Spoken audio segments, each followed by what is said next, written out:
Here we go now.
Here we go now.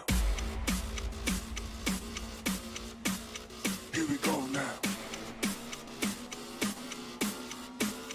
Here we go now.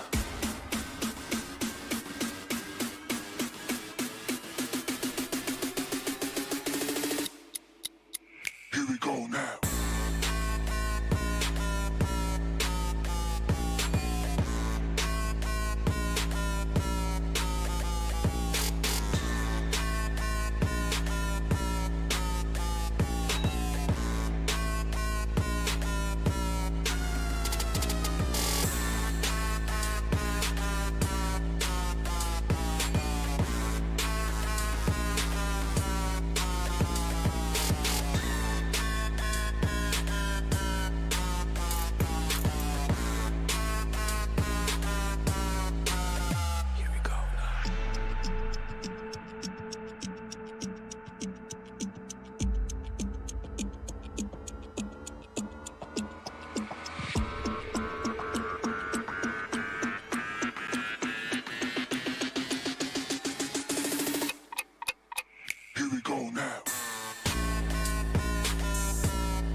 Here we go now. Here we go now. Here we go now.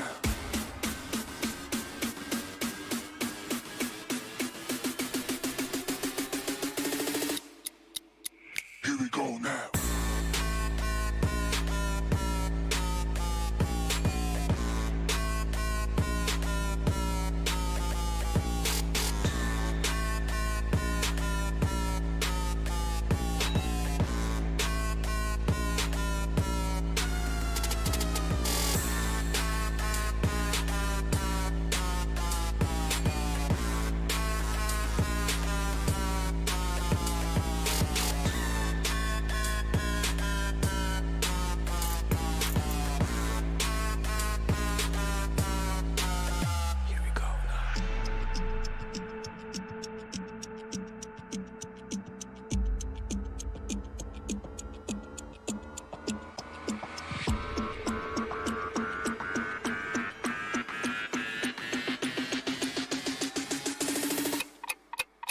Here we go now.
Here we go now. Here we go now. Here we go now.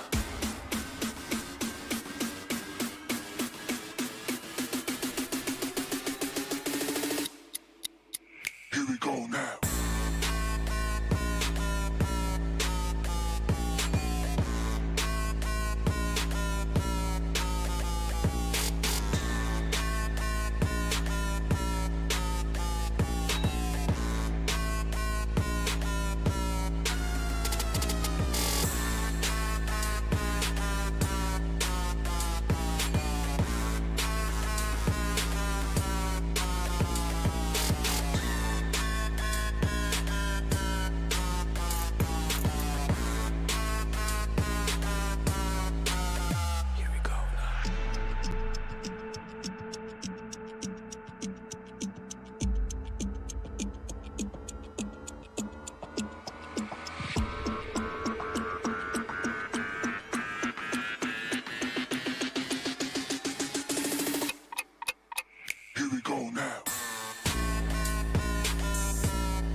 Here we go now.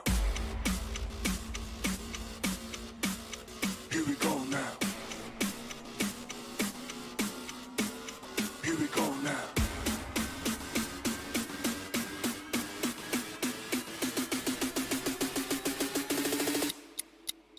Here we go now.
Here we go now.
Here we go now.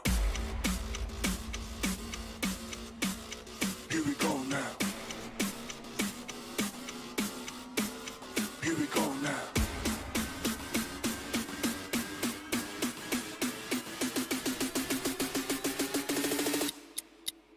Here we go now.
go now.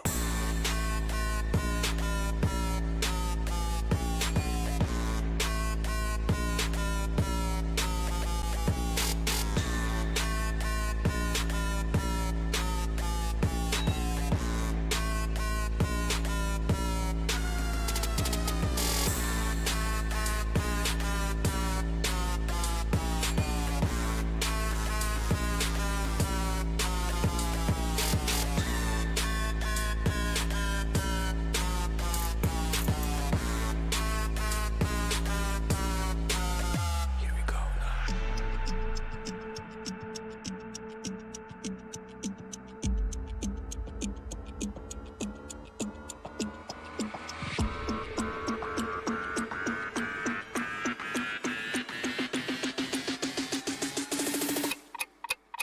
Here we go now.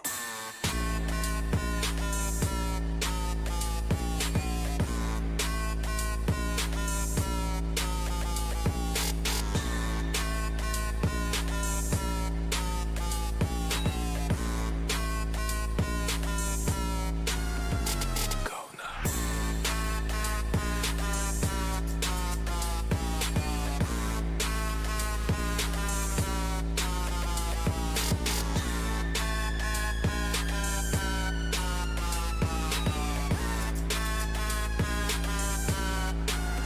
Here we go now.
Showtime, showtime, showtime. Ladies and gentlemen, welcome to the Pubg Mobile Africa Cup 2025, brought to you by Pubg Mobile and Infinix. And it is Priest on the microphone. And I am joined today by PTK, the main man, PTK. PTK, how you feeling today? Honestly, one word, exhilarated, and I can't wait to see what is going to be happening today. Yesterday was crazy, but guys, you know what? Today is even going to be crazy. So I hope you guys are very, very pumped up. Get your popcorns ready because it is about to drop down. It is about to go down. I priest. Let's go. Oh my goodness, day 4. Yes, sir. Day four. Day four. You know what that means?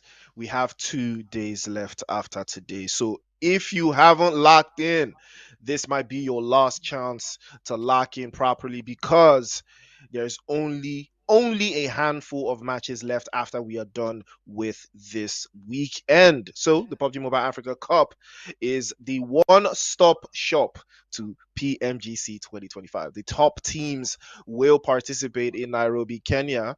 And you already know the action doesn't stop here. We started with the qualifiers and then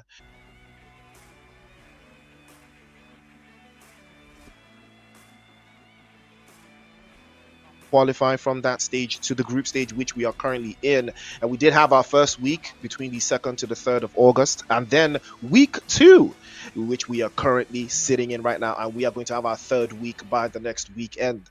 And this group stage will have 3 groups. Groups A, B, and C, and the top 14 teams in the overall leaderboard will make it to Nairobi, Kenya. But that's not all. At the Grand Finals, 2 days of action on the 14th to the 15th of September. 16 teams will go head to head, and the winner will qualify for 2025 PUBG Mobile Global Championship in the beautiful city of Thailand. But that's not all. PTK, this prize pool, Yeah. absolutely incredible. 8,000 USD. I mean, Honestly, I think this is one of the best prize pools that I'm seeing right now, evenly distributed, and it makes from number 1 to number 16. That means that they have something to show for all of their efforts. And guys, for the first place, $2,000. That is insane, insane, insane. That means that everyone, the winners, they are going to be paid handsomely for their great efforts, for their skill, and for their prowess. That is the first place. Second place with the $1,400, which is quite incredible, and the third place $1,000.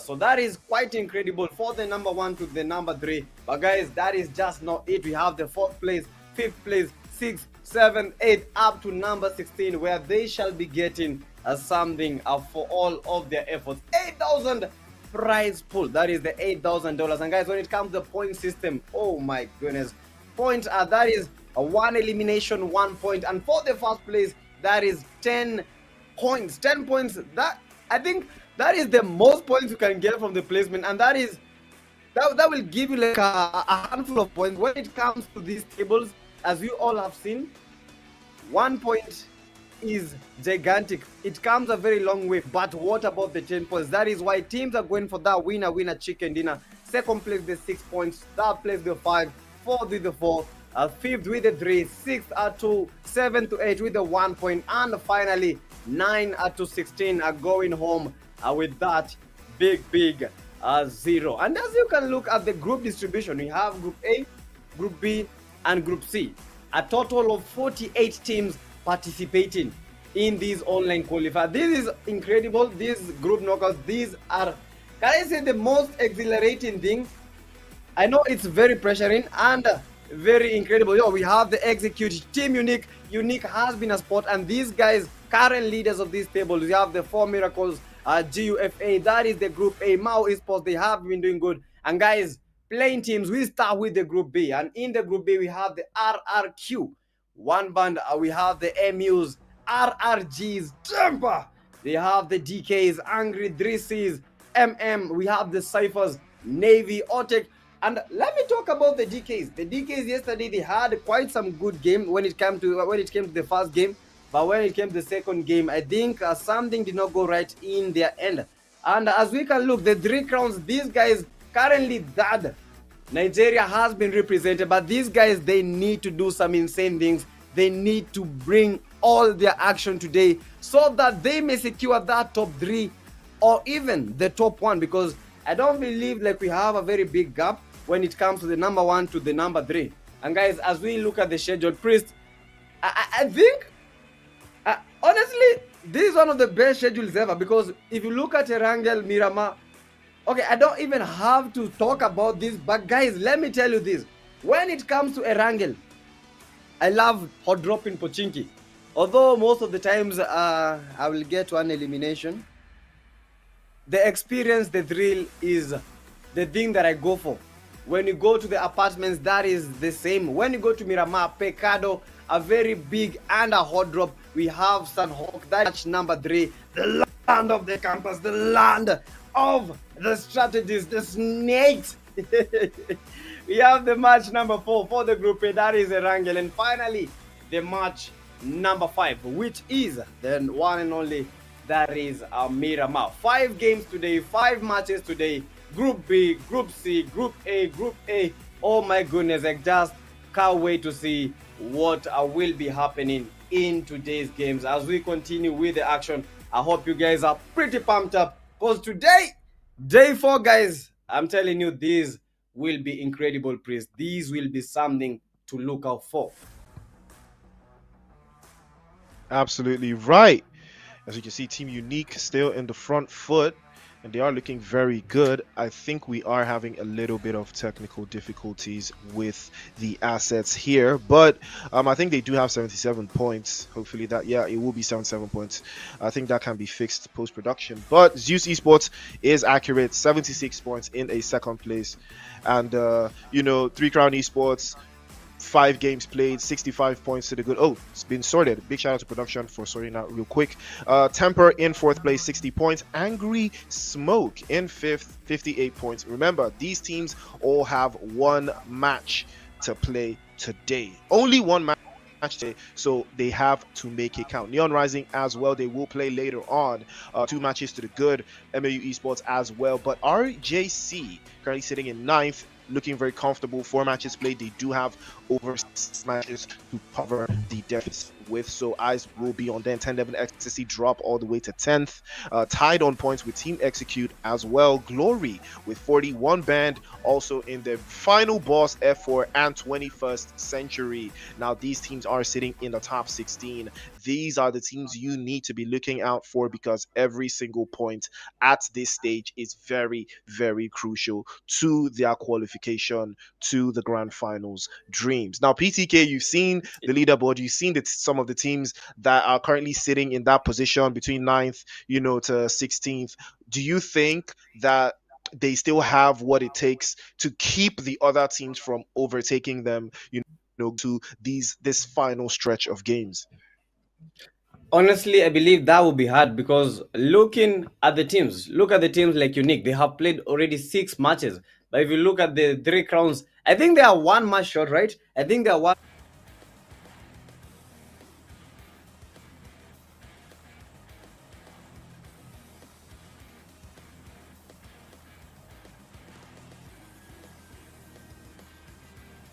Played their 6 matches. So right now, it all depends on the teams that have deficit matches. On the teams that have lesser matches, they need to bring their all. They need to bring everything so that they may clear that gap, so that they may reduce the gap and even surpass the ring leaders. And guys, as we look at the map, the plane path from the north to the south of Erangel, and this is one of the best, if I am not wrong, because look at it, moving through Gatka, near Pochinki, near school, near Rozok, near the shooting range. So this is, I believe we can talk about, I think we call it the perfect plane path when it comes to Erangel, going through the whole map. And guys, when it comes to Erangel, you just need to be a strategist. Honestly, go to places where you can get the loot, go to places where you can have your time to get that composure to create those strategies, so that you may know how is the map moving, where am I going to hold my position, where are these other teams likely to land, where are these other teams likely to be.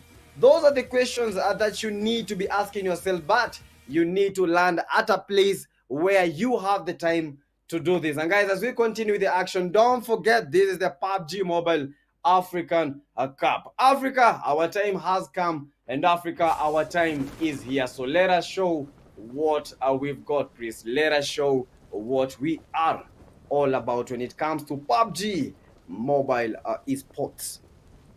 And that is right. Well said, PTK. Our time is now, and no better time than the present. Interesting playing path, though, from the north to the south, cuts across a little bit more central.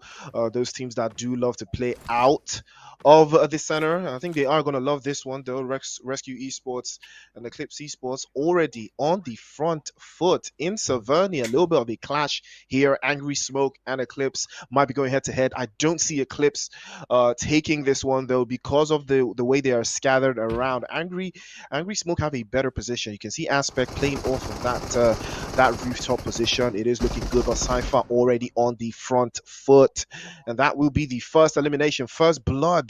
Richaro has been sent back into the lobby, and that is a very quick start from Cypher.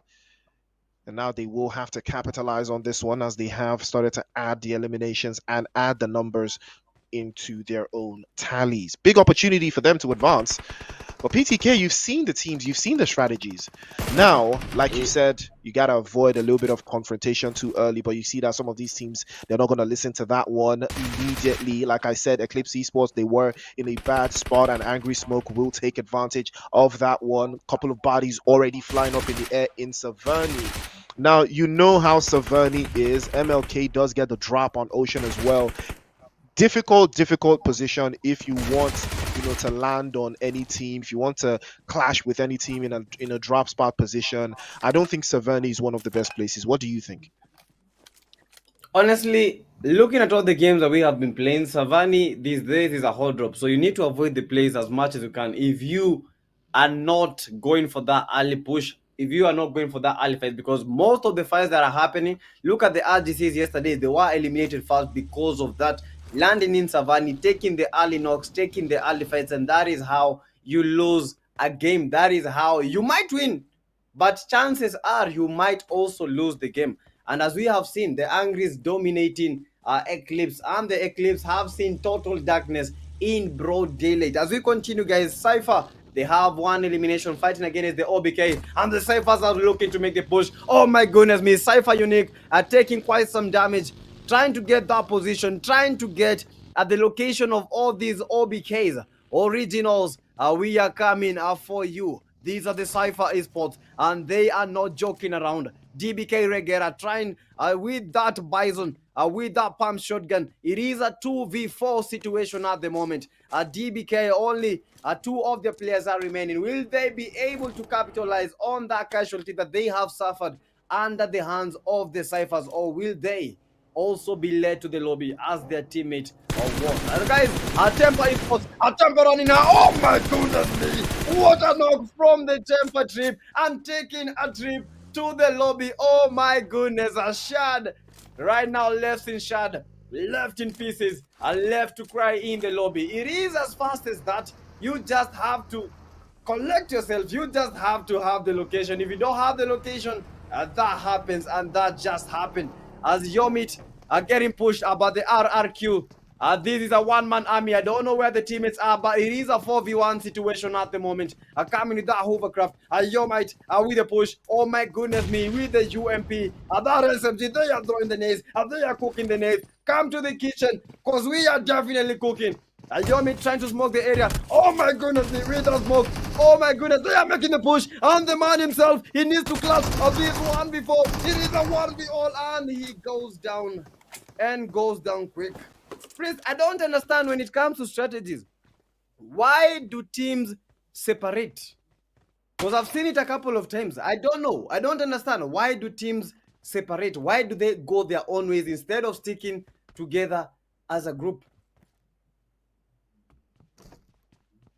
I mean, that's a valid take, very valid take. But, I think it's always about intel.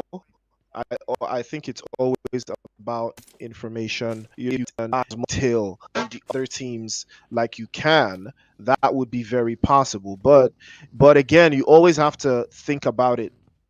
If you are spread out, you get more information, and you can use that information to your advantage. The only thing is, it's a high risk move. It's a very high risk maneuver. because one of those players can easily get caught out and they can be in a lot of trouble. You can see Regera now, he's out in the open in a potential 1 versus 3. Things are not looking up for him. Savage, also, sorry, in a 2 versus 4.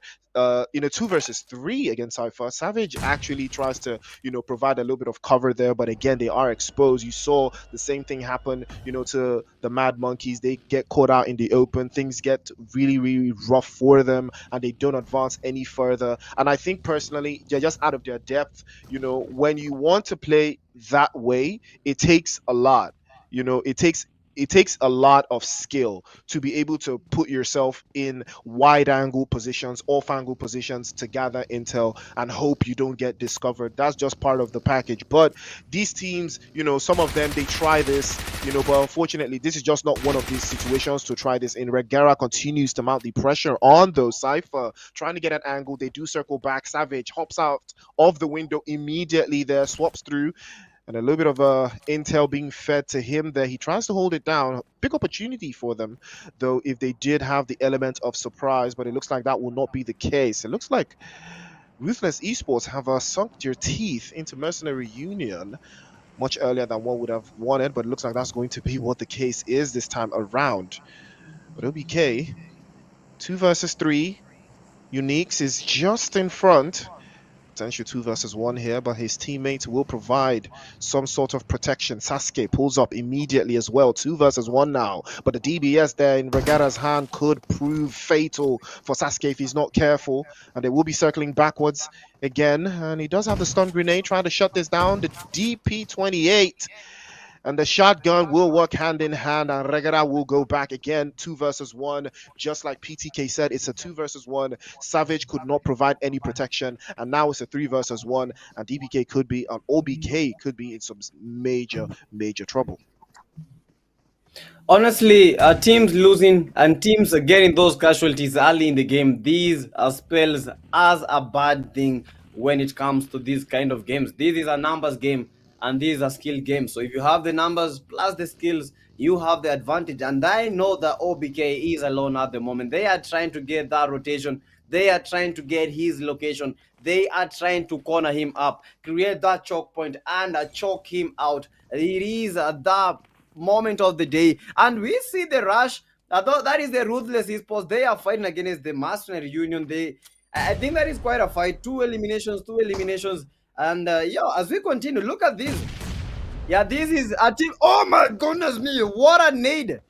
Nowadays eliminated, and the Mercenary Union are making the win. Your 2 eliminations for the Mercenary Union, but the Ruthless are still in play. That is the Reborn versus a one-man army. It is a 2v1. He tries to get the revive. A good nade coming in, and I believe that will be a knock. That will be a finish. Is it going to be a finish? Oh my goodness me, he got nothing. OBK eliminated, and Sas fighting against the Reborn. Are we going to be Reborn? Are we going to be getting the finish? Oh my goodness, Sasuke going to get that finish in, a finish out, a Reborn. Oh my goodness, almost getting the finish. He knows that the player is low. He was trying to get the push, but unfortunately he couldn't get the push because he was very low. Right now fighting a battle of wits. He knows he has one person. He knows he might be getting the numbers if he gets this elimination. But oh my goodness, look at the third party. Sasuke almost eliminated, and he almost got him. That is Reborn going to the push, and this is the man on a mission. This is the man. What a knock. What a knock. Sasuke not joking. 3 eliminations for Sasuke. 3 eliminations, and the man is smiling. He was helped, but he made the knocks. That is how we do it. From a boy to a man. That is a man on a mission. That is the man that just owned the Ruthless Esports. GG's. Wow. Woo. Absolutely incredible. Sasuke's calm under pressure. He was still taking third-party shots and still managed to get the clutch in. be incredible for Mercenary Union, keeping them in the game, but high risk, high reward. They are now down to a solo. It is now a matter of how long can he survive to keep Mercenary Union and keep the points going up. We're down to 43 players, 13 teams in the cut, and a bunch of these teams are outside the blue zone right now. They are taking hits. They are depleting their resources, but it's all for the sake of the game. It is all part of the strategy. Rescue Esports, can they rescue their points? They are sitting at a lower bracket on that leaderboard. An opportunity for them to advance a little bit higher has presented itself. Can they utilize?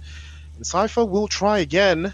They are starting really good. 3 eliminations, courtesy of the guys from OBK that fed them those points. Hopefully they will be able to see more and see through. Spoke too soon. Navy SEALs will close the door on Mercenary Union, and that will be the end of the road for them, but not without taking 4 eliminations to the lobby, courtesy of Sasuke. He put in a lot of work there, and Mercenary Union will have to try again tomorrow by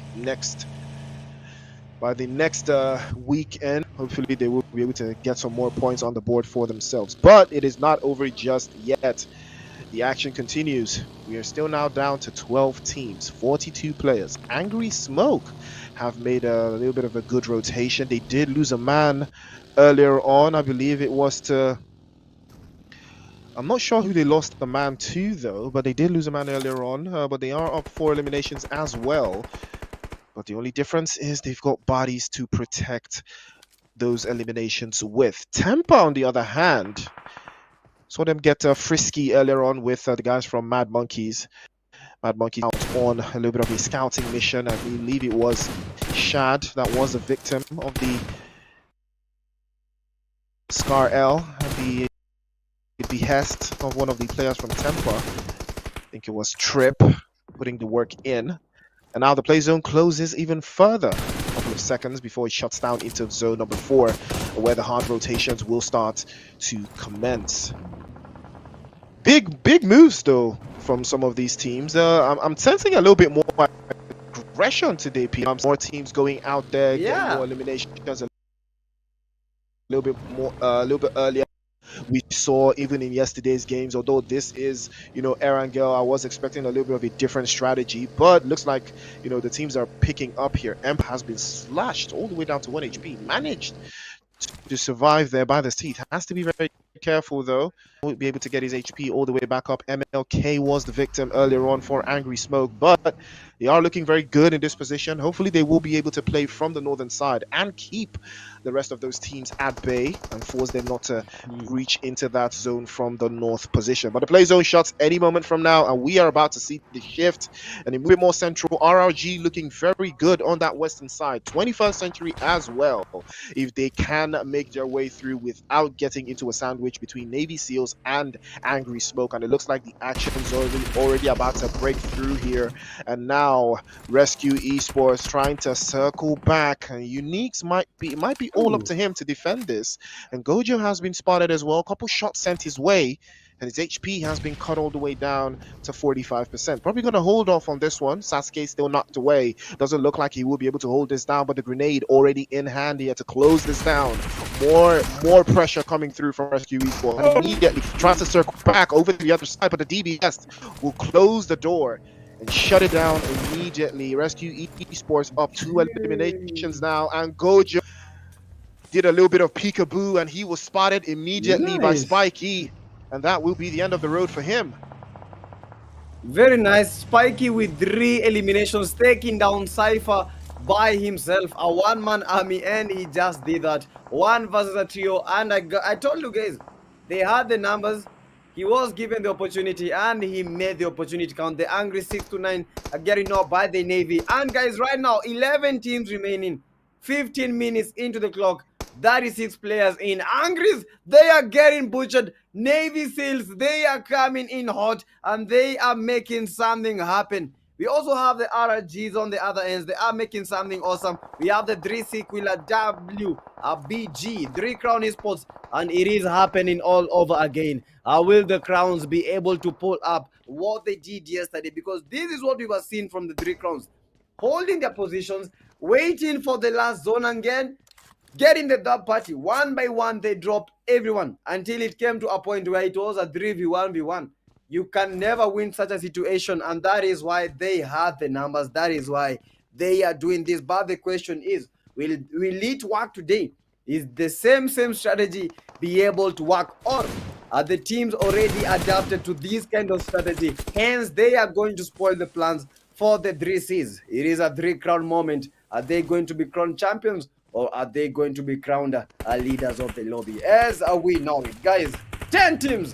Let's go. Navy with the 4 eliminations, RCs with the 3, Temper with the 1, RRQ with the 1, 3Cs with the 1, RRG with the 1 band with the 1 elimination, 21st Century with the 0, and Zeus with the 0. Hey, as we continue, we've seen a lot of early fights, but is that really going to work today? Look at this. The zone is closing in. One of the smallest zones ever. Stage 4. We've seen zones go to up to zone 8. The stage 8. I don't know how do we even get to like stage 8 with more than 10 players. Most of the time, stage 8 is the smallest zone ever. But we still have players surviving. Like 5 teams. I've seen these a couple of times. 5 teams in the last stage. The stage number 8. But guys, as we look at this, we beg to wonder, who is really going to win this game? No team is weak. Every team very strong. Every team very high-willed, high-powered. But who is going to win? Is it a game of skills? It is a game of skins. Is it a game of the numbers? I just don't know, Priest. And I am just waiting to see that. I'm willing to see it as well. Is it a game of skill? Is it a game of luck? Is it a game of numbers? Well, it is the PMAC. That's what I'll tell you. It is the Pubg Mobile Africa Cup, and you already know these teams are vying for that opportunity to get to the finals. And now it looks like RRQ, things are looking a little bit tough for them. Ooh, that's a good spray from Luda. They're trying to shut this down there. Tempa trying to circle back again. They will get into the hoverboard and crack inside, but yeah, the bait and switch, the old bait and switch here. Tempest, they're surging through. RRQ is in serious trouble right now. 6 guard with the DBS cracks inside again, gets the drop over to the other side, and it looks like Rescue Esports might want to get a piece of the action as well. 6-9 will bow to the guys from Tempa, and now they will just be down to 1. And RRQ, they're losing out. 1 grenade could change things here, and he does connect. Can he go for the flush? And it looks like he might be going for the second. He does get 2 immediately as well. Temper could be in trouble here. 3-crown esports, they spell blood in the water, and the third party could circle back again. Nuda goes for the third. Trouble right now. Temper capitalizing, not just time. 3-crown esports from the backside will third party, and they will feel it this time. 3-crown esports said everybody's gonna feel it. Nobody's gonna survive. Temper will feel it this time. And RRQ will survive, but just by a lick of paint. 3-crown esports could capitalize on this edge of the circle. Eastern side, a grenade over to the top could connect. But that is a beautiful third-party angle from 3-crown esports at the right moment. This is exactly what happened to them yesterday. Tempa did the exact same thing to them in Miramar, and it looks like that would not be the case this time. 3-crown esports would reverse the aesthetic, and they would come out on top. And now another opportunity for them to claim this position in the zone. They could work out immediately as well, but he gives out his angle and his position. 4 will get the drop with the DBS, and that will be the end of the road. 3-crown esports will add more bodies in their wake. PTK. Oh my goodness, what a 1v3. I was expecting a 1v4. If it was not for that party, I believe that a 1v4 was imminent. I believe a 1v4 was cooking. Bro, that guy was on fire. RRQ's very happy of that player. He made that count. 1v3, almost a 1v4, but look at where they were. Tensions running high at the center of the 3 teams. That is, we had the RCS, we had the 3 crowns, and we have another team, the team that he eliminated. I don't remember the name actually. I think Priest to remember the name. What team did he get? I think he did a 1v3. I think it was the Tempers. Yeah, Temper. It was the Tempers. Yeah, that was the Temper. That was awesome, man. one man at the center of three teams, and he made a 1v3 possible. And the final third party from the Crown Esports helped him to survive, but they helped him and then they took him out of the room. It happens at times. You might be helped and you might be helped back to the lobby. As we continue, guys, teams remain 18 players in total, 21 minutes into the game, and the RCS, they are making that rotation. They are going towards the one band, and they know that the tunes are here. They know that the music is here. One band, come on, boys. We are coming for you. We are the RCS question mark. That is Aura, and bring in the Aura, bring in the dust, bring in the push. These men are not joking. These men are going for it all. This is the Aura. Aura. Got the knock. They are trying to get the finish. 5 eliminations for the RCS, losing Rashiano. A rush to the lobby, a rush to the hospital. It is the RCS battle, RRG battle. It is one band. So 3 teams in this area, all trying to close in, all trying to get that in, all trying to get that win. 3 v2, a v3, 7 for Navy, 5 for the RCS, and the man is making the push. The crown is for a 1v1. Oh my goodness, CBS battle. Got this. This is me. One band got the knock, but got knocked by the Navies. That parties are just insane. And that is just how the Rescue Esports have been eliminated. Oh my goodness me. What is with this that party, priest? The third parties are way too much. I think you can't expect any third party. People and teams might be at places that you never thought that they would be. But that was an insane game. Navy, they had that good positioning for the third party and they made it count. Right now, 8 eliminations and the current leaders when it comes to the eliminations in the day 4.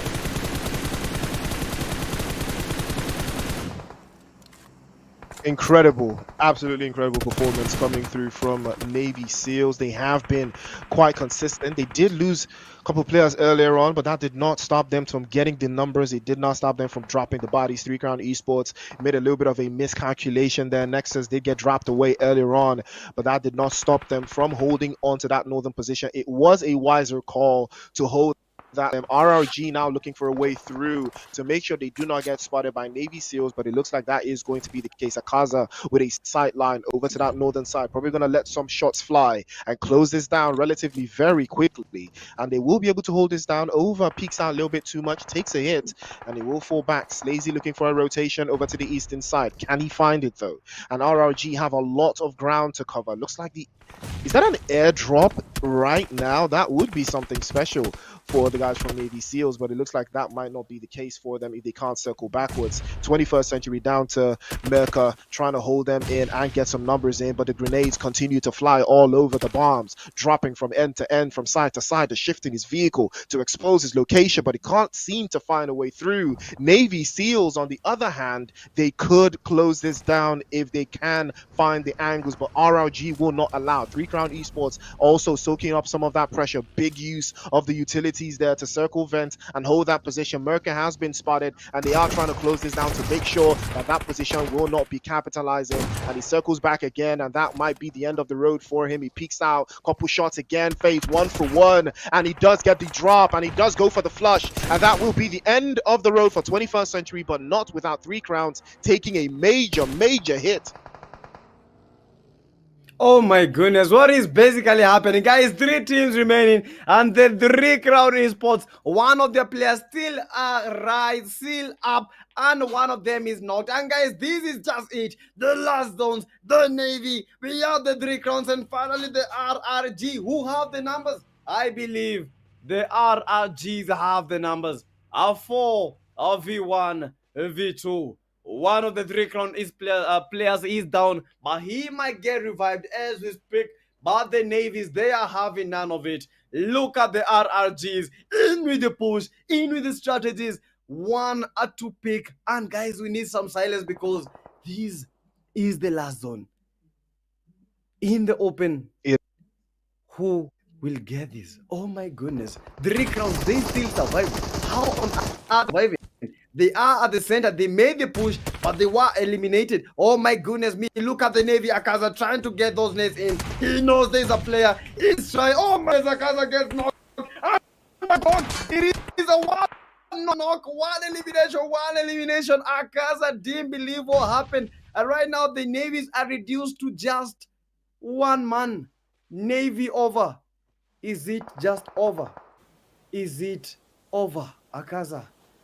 Priest, it is boiling down to 3 teams. But who? The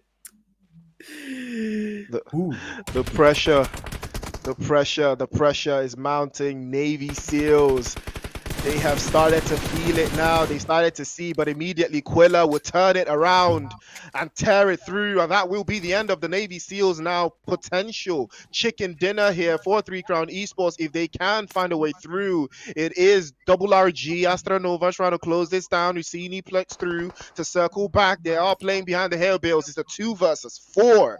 Rage, this could be their game. It is easy pickings from here. They have the numbers, they have the positions, they have the angles, they have an idea of where 3 Crown Esports could be situated. But again, this is Quilla. Quilla is a master. He is dangerous. He could make it happen. All they have to do here is make one mistake and they could be punished. 4 plays behind. They are split and they use the utilities to their advantage pretty well, but double RG very capable of holding this position. They do have the corners, they do have the angles. Slazy has to circle back, get a little bit of an angle here to circle through, probably gonna make it happen, and he might get dropped off. They are looking for the bait and switch. They are waiting for 3 to expose their position so they can take a couple more shots before it's been spotted again. Slazy has to be very careful. Grenade over to the top side now, tries to circle back, tries to close it down, but it doesn't look like it will work. Slazy continues to mount the pressure over to that top side position again, but the smokes are in to close that down,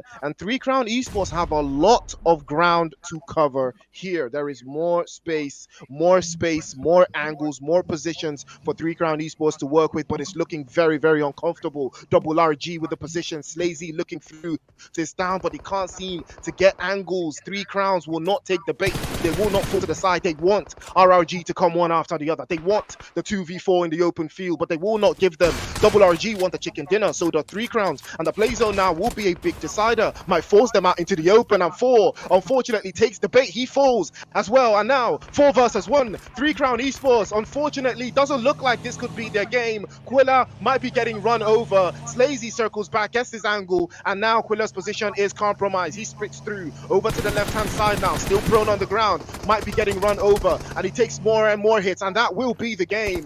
Double RG, chicken dinner, well deserved. Oh my goodness, Rage! With the Rage, and Madagascar make the win. First game, and Madagascar, they are smiling. But the Crown Esports, they got what they wanted. They got the points. But guys, let us celebrate the winner chicken dinners. And that is the Rage Esports Madagascar right now getting put in the map. And that is just how you do it. 1-1, a bang, a boom, bada boom. And that is how we do it. Rage Esports, they came with the rage. They came with the numbers. They came with the strategies. And just like that, they took down the 3 Crowns. They won the fight. The fight that was very, very highly contested. But these guys, composure, skills, and they just did it. Rage Esports, Madagascar. Let us see those flags, Madagascar. Let us make that happen. GG's to them, Prince. GG's. Yes, sir. Big shout out to Madagascar.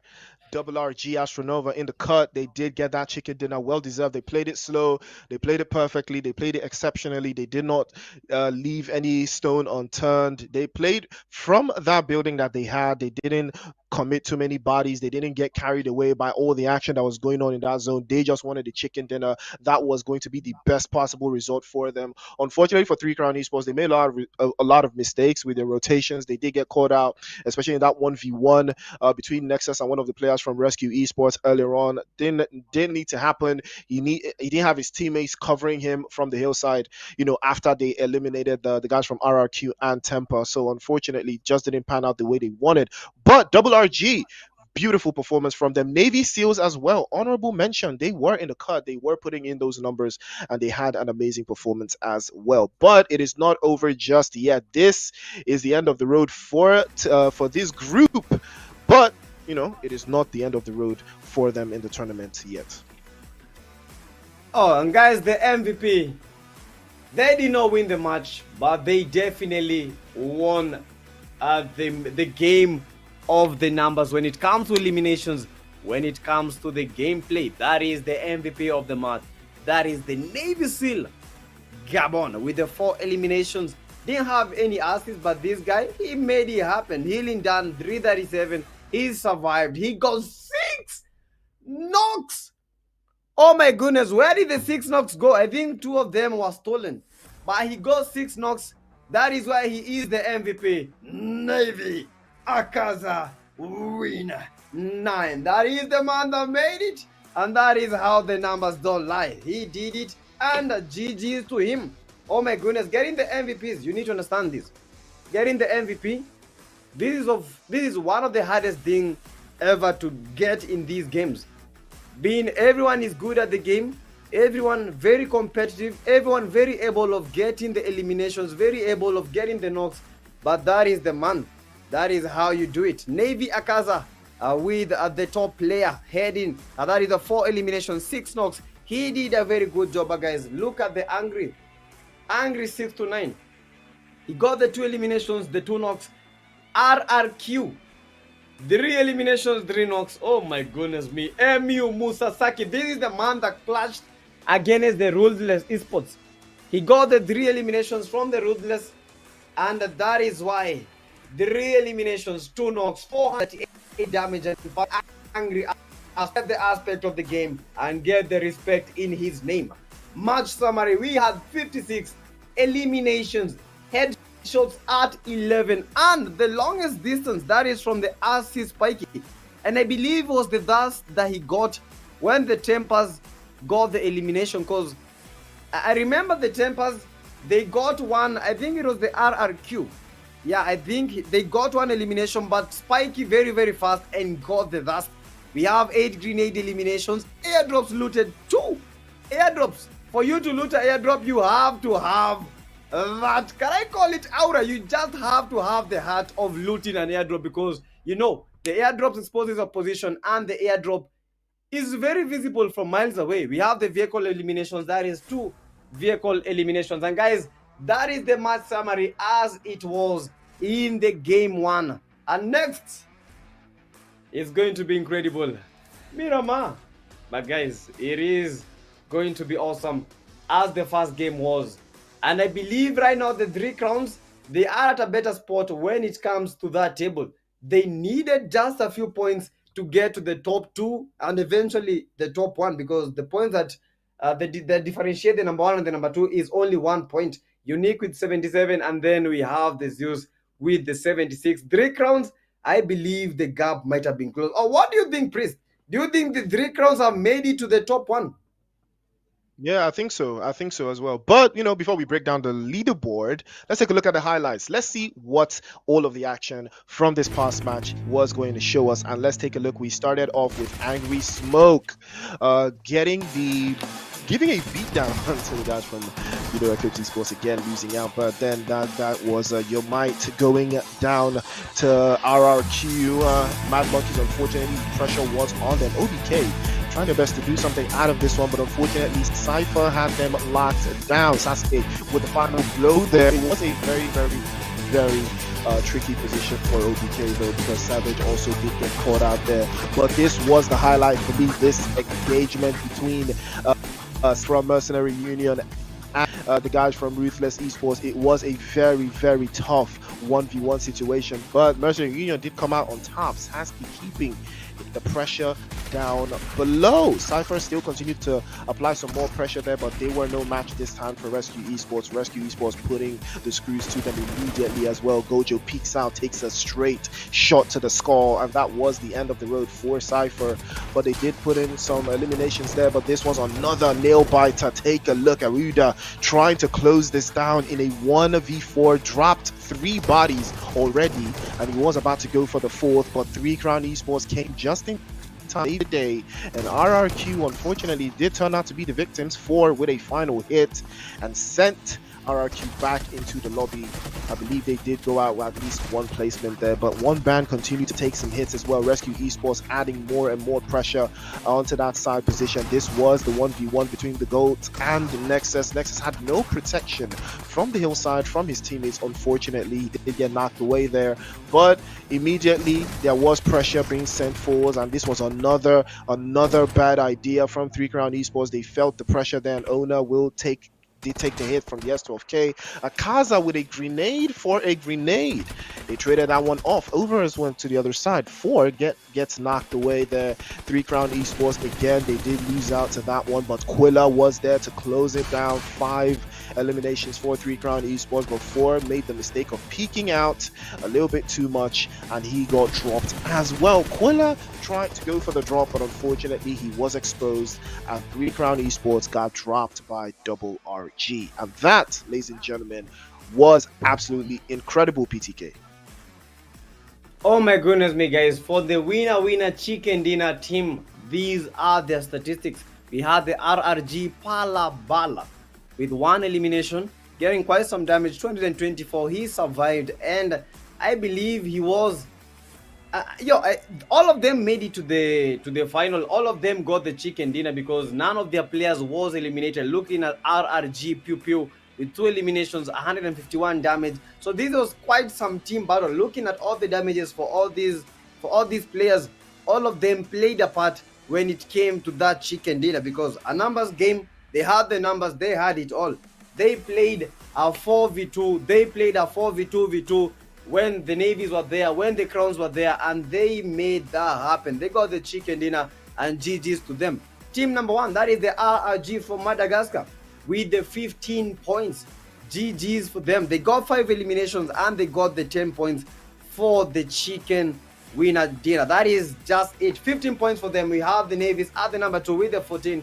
3 Crown Esports, they got 11 points from that game. But I believe if they got the chicken dinner, these would have been a turnaround when it came to that point system, because that would have been like 21 points, and I believe they would have gotten that top spot. But unfortunately, just 11 points for them, and I believe they are happy with their results. Even though not that happy, they are happy because they are in the top 3. We have the 1 band with the 8, and guys, this has been an incredible game. Angry's 21st century, last Zeus, we have the Otek Massive Reunion, we have the Tempers RRQ. We had teams playing good in the first zones, but then when it came to the final zone, they were nowhere to be seen. And guys, this is the overall ranking, and I believe that is just it.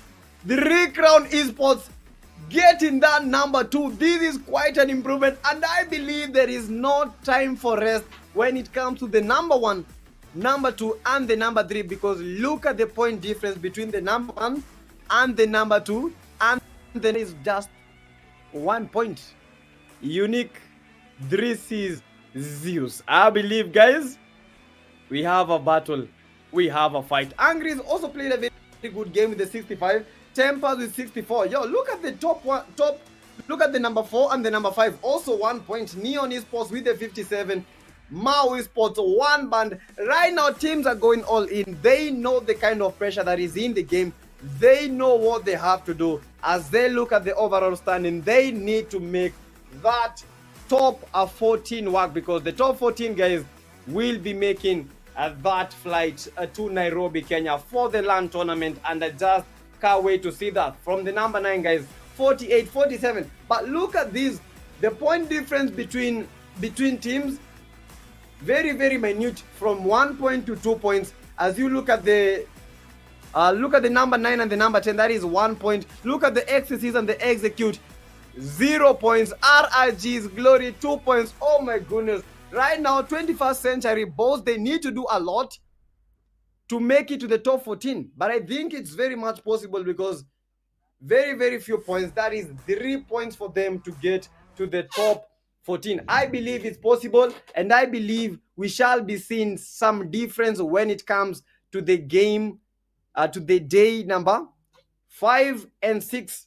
Just some few points. 3 points. I don't believe 3 points is very, very hard. But looking at the point table, number 1, number 2, 3 C's have outdone themselves, and they were almost taking the number 1.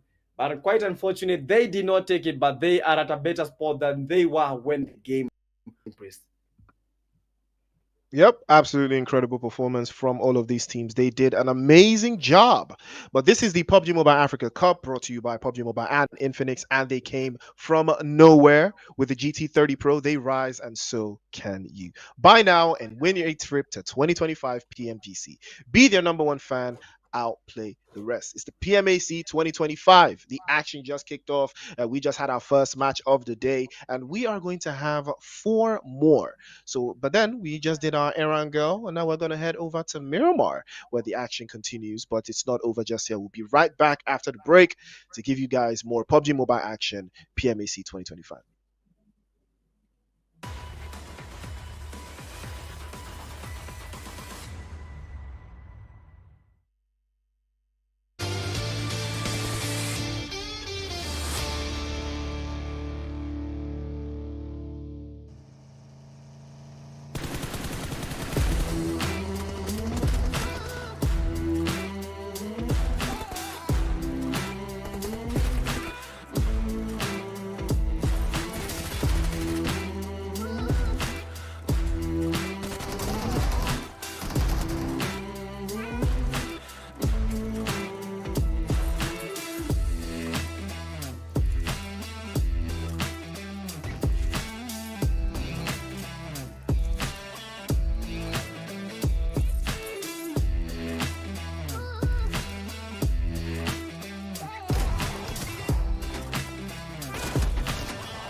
All right, ladies and gentlemen, welcome back to the show. It is the PUBG Mobile Africa Cup, and we are here, one game down, and now we are about to head into Miramar, and a brand new group as well. New expectations, new action, new violence, PTK. What are you expecting from this new group? Okay, I'm expecting what I just saw right now. That is what I'm expecting. Teams making improvement, teams closing the gap. That is what I'm expecting. For the game number 1, for the match number 1 in the day 4 was incredible. The Rage eSports, they took the win. They took the food out of the mouths of the 3 C's. RRGs with that chicken dinner. But guys, for the match number 2, we are heading to the group C, and that is Miramar. We are hoping to see the action when it comes to the land of the dribbles, the land of the dust, Miramar. And guys, match number 3, Group C, Sunhawk. Match number 4, Group A, and finally the match number 5, Group A. Don't forget, 5 matches being played on the day 4. We've already played Erangel. Right now, Group C, they are making a debut when it comes to the day 4, and we are hoping to see them bring something special in this day. Are they going to make it happen?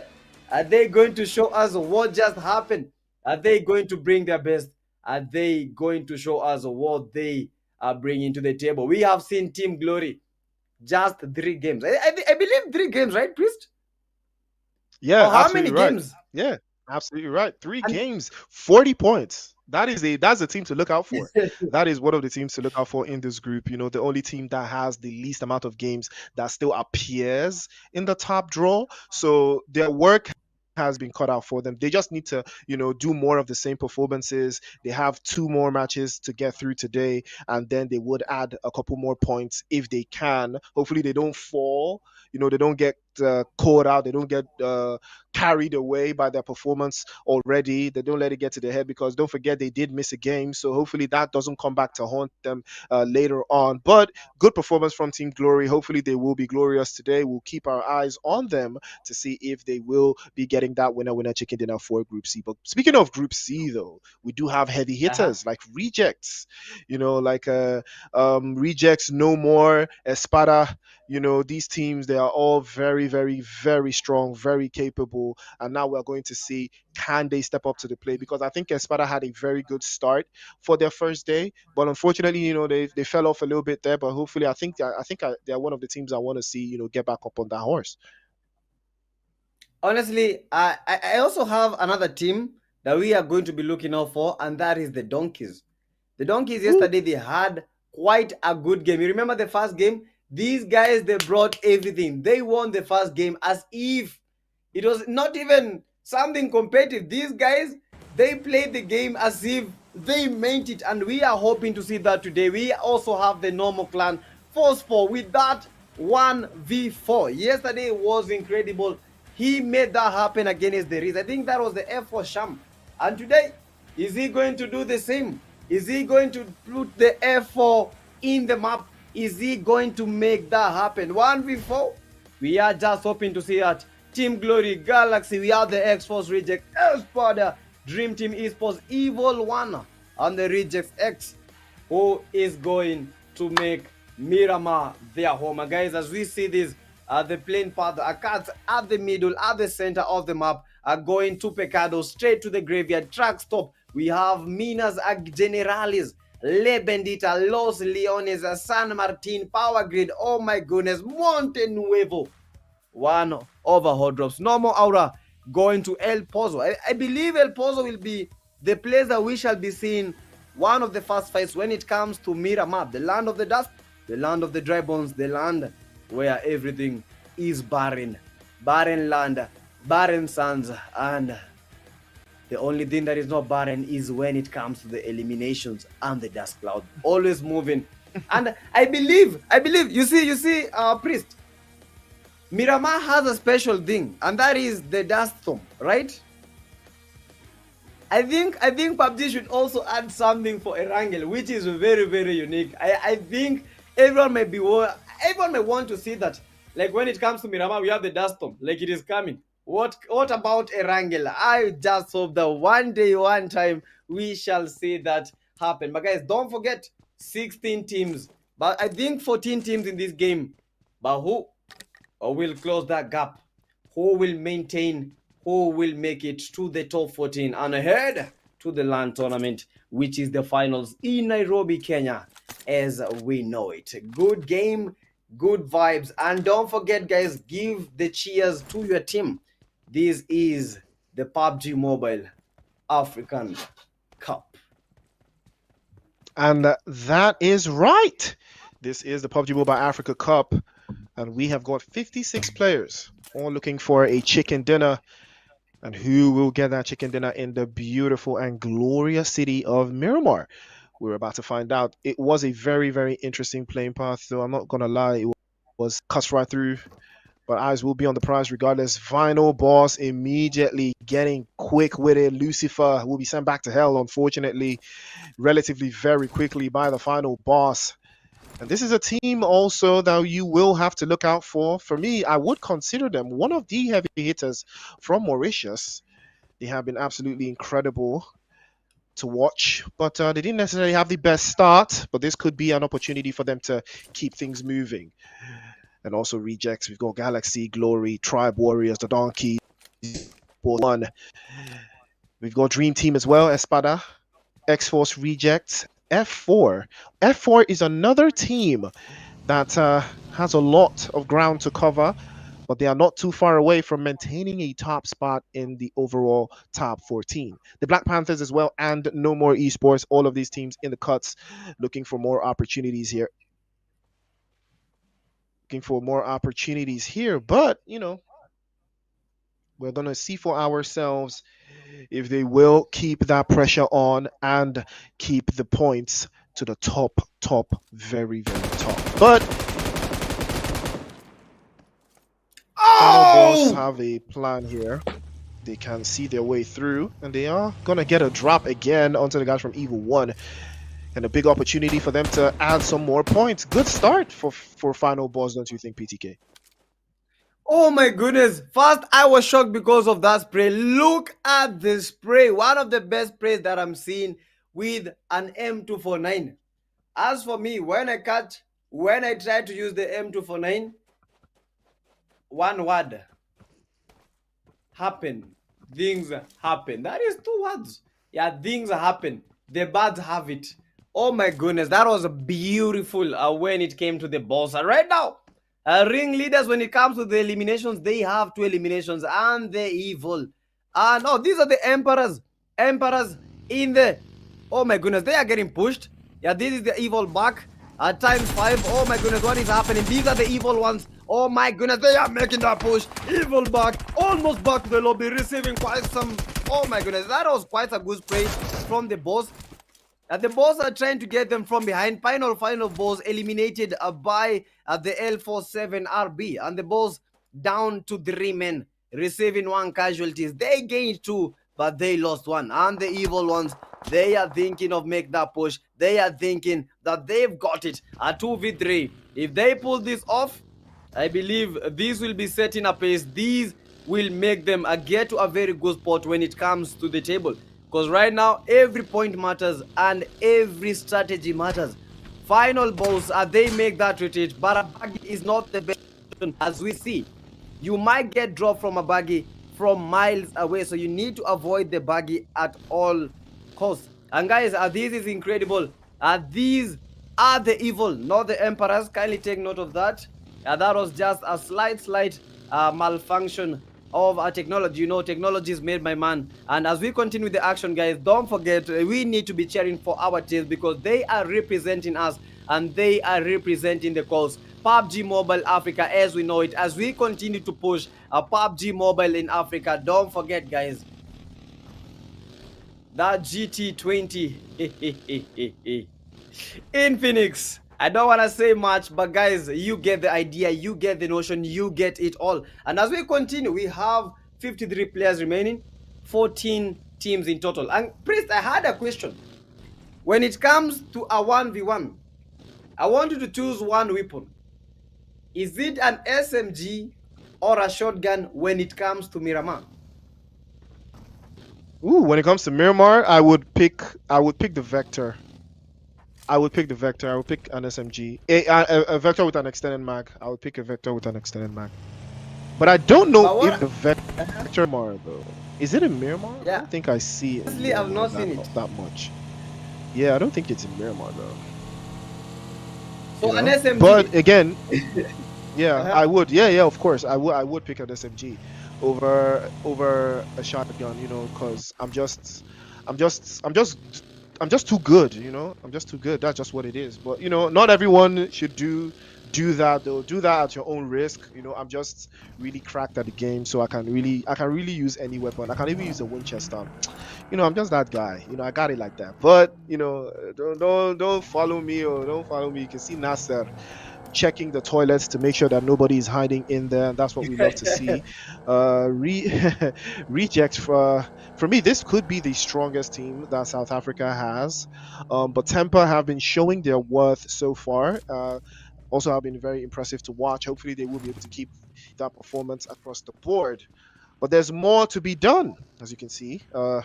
We're just looking for a way through here. Good position for them in the zone western side. Hopefully, they will be able to make an easy rotation from this angle. Rejects not necessarily the strongest in Miramar, but I think when it comes to shooting opposition, I think they still excel. It's all about putting yourself in the right position, don't you think? Yeah, it's all about the position. It's all about it. Because if you have the position, you have it all. We saw that in the Donkeys, and I keep on talking about the Donkeys, how they placed themselves in that game when it came to Miramar. But what is the strategy that players and teams will be using today? Because I think we need to see a new strategy. Teams are already used to seeing some very specular and very familiar strategies, because the thing has been make it to the zone on time or play by the play zone. Hold the compounds on time, like in time, and you get to dominate the game. But I think we need to see something new. Something new might shock all the teams. It might work. I think it will have like 100% chance of working if you bring something new. Maybe you play by the play zone and then you made the push first. I think it might work, because teams right now, I believe we have some teams that are comfortable. They already know the kind of strategies that the enemies are using, and they will be trying to counter that. They have been working to counter that. So I believe teams right now, they should be working on new strategies of their own, original to the team, so that they may be able to get a win, so that they may be able to dominate. Otherwise, it will be a very 50-50 chance for all these teams, for all these players to make anything happen. Because as it goes, bring something original and it will gain more than can I say I'm trying to find the word, but the word is not coming. But something original might win this. Something original made by the players, made by the teams. And guys, as we continue with the action, still 10 minutes in the game, 14 teams remain. Who will be able to win this? Glory. Right now, these guys played 3 games and already at 40 points. So these guys, high contenders of this match, they might make something happen out of this. They need the points because they missed 1 game. They need as many points as they can garner. As we continue, we have the Galaxies, the RGCs, both already with the 2 eliminations. No more still in the game. They are not no more, but they are here. Still at a full team. 53 players. Who will get the win? The zone moving slowly, but the zone moving faster for the teams. Because I believe at times, Priest, maybe us as we are watching, or the audience as they are watching, they might be seeing the zone is moving slowly. But when it comes to players, the zone shifts at a very fast rate. I never understand how. But most of the time it is like that. The zone shift when it comes to the play, when it comes to the game, well, in the game, very, very fast. But when it comes to the players, when it comes to the viewers, you see it as moving very, very slow. So the kind of pressure that these teams have while in the game, very, very insane. Absolutely right. Very, very insane. But it still boils down to the strategies. Again, Rizzi Sports will get their first drop against the guys from Rejects. I think it was Paradox that was a victim there, getting caught out in the open and has been sent back into the lobby. And no more eSports. Also on rotation, deep in the blue zone. Not the best way to start the game for them, as you can see, but there is a chance for them to do so much better.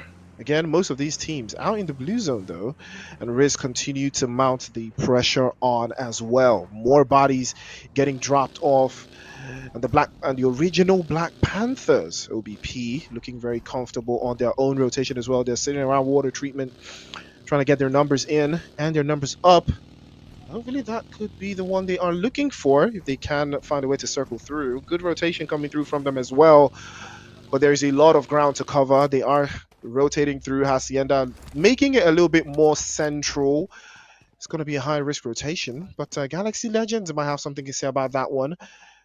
because there is some opposition in their vicinity as well to close things down and wrap things up.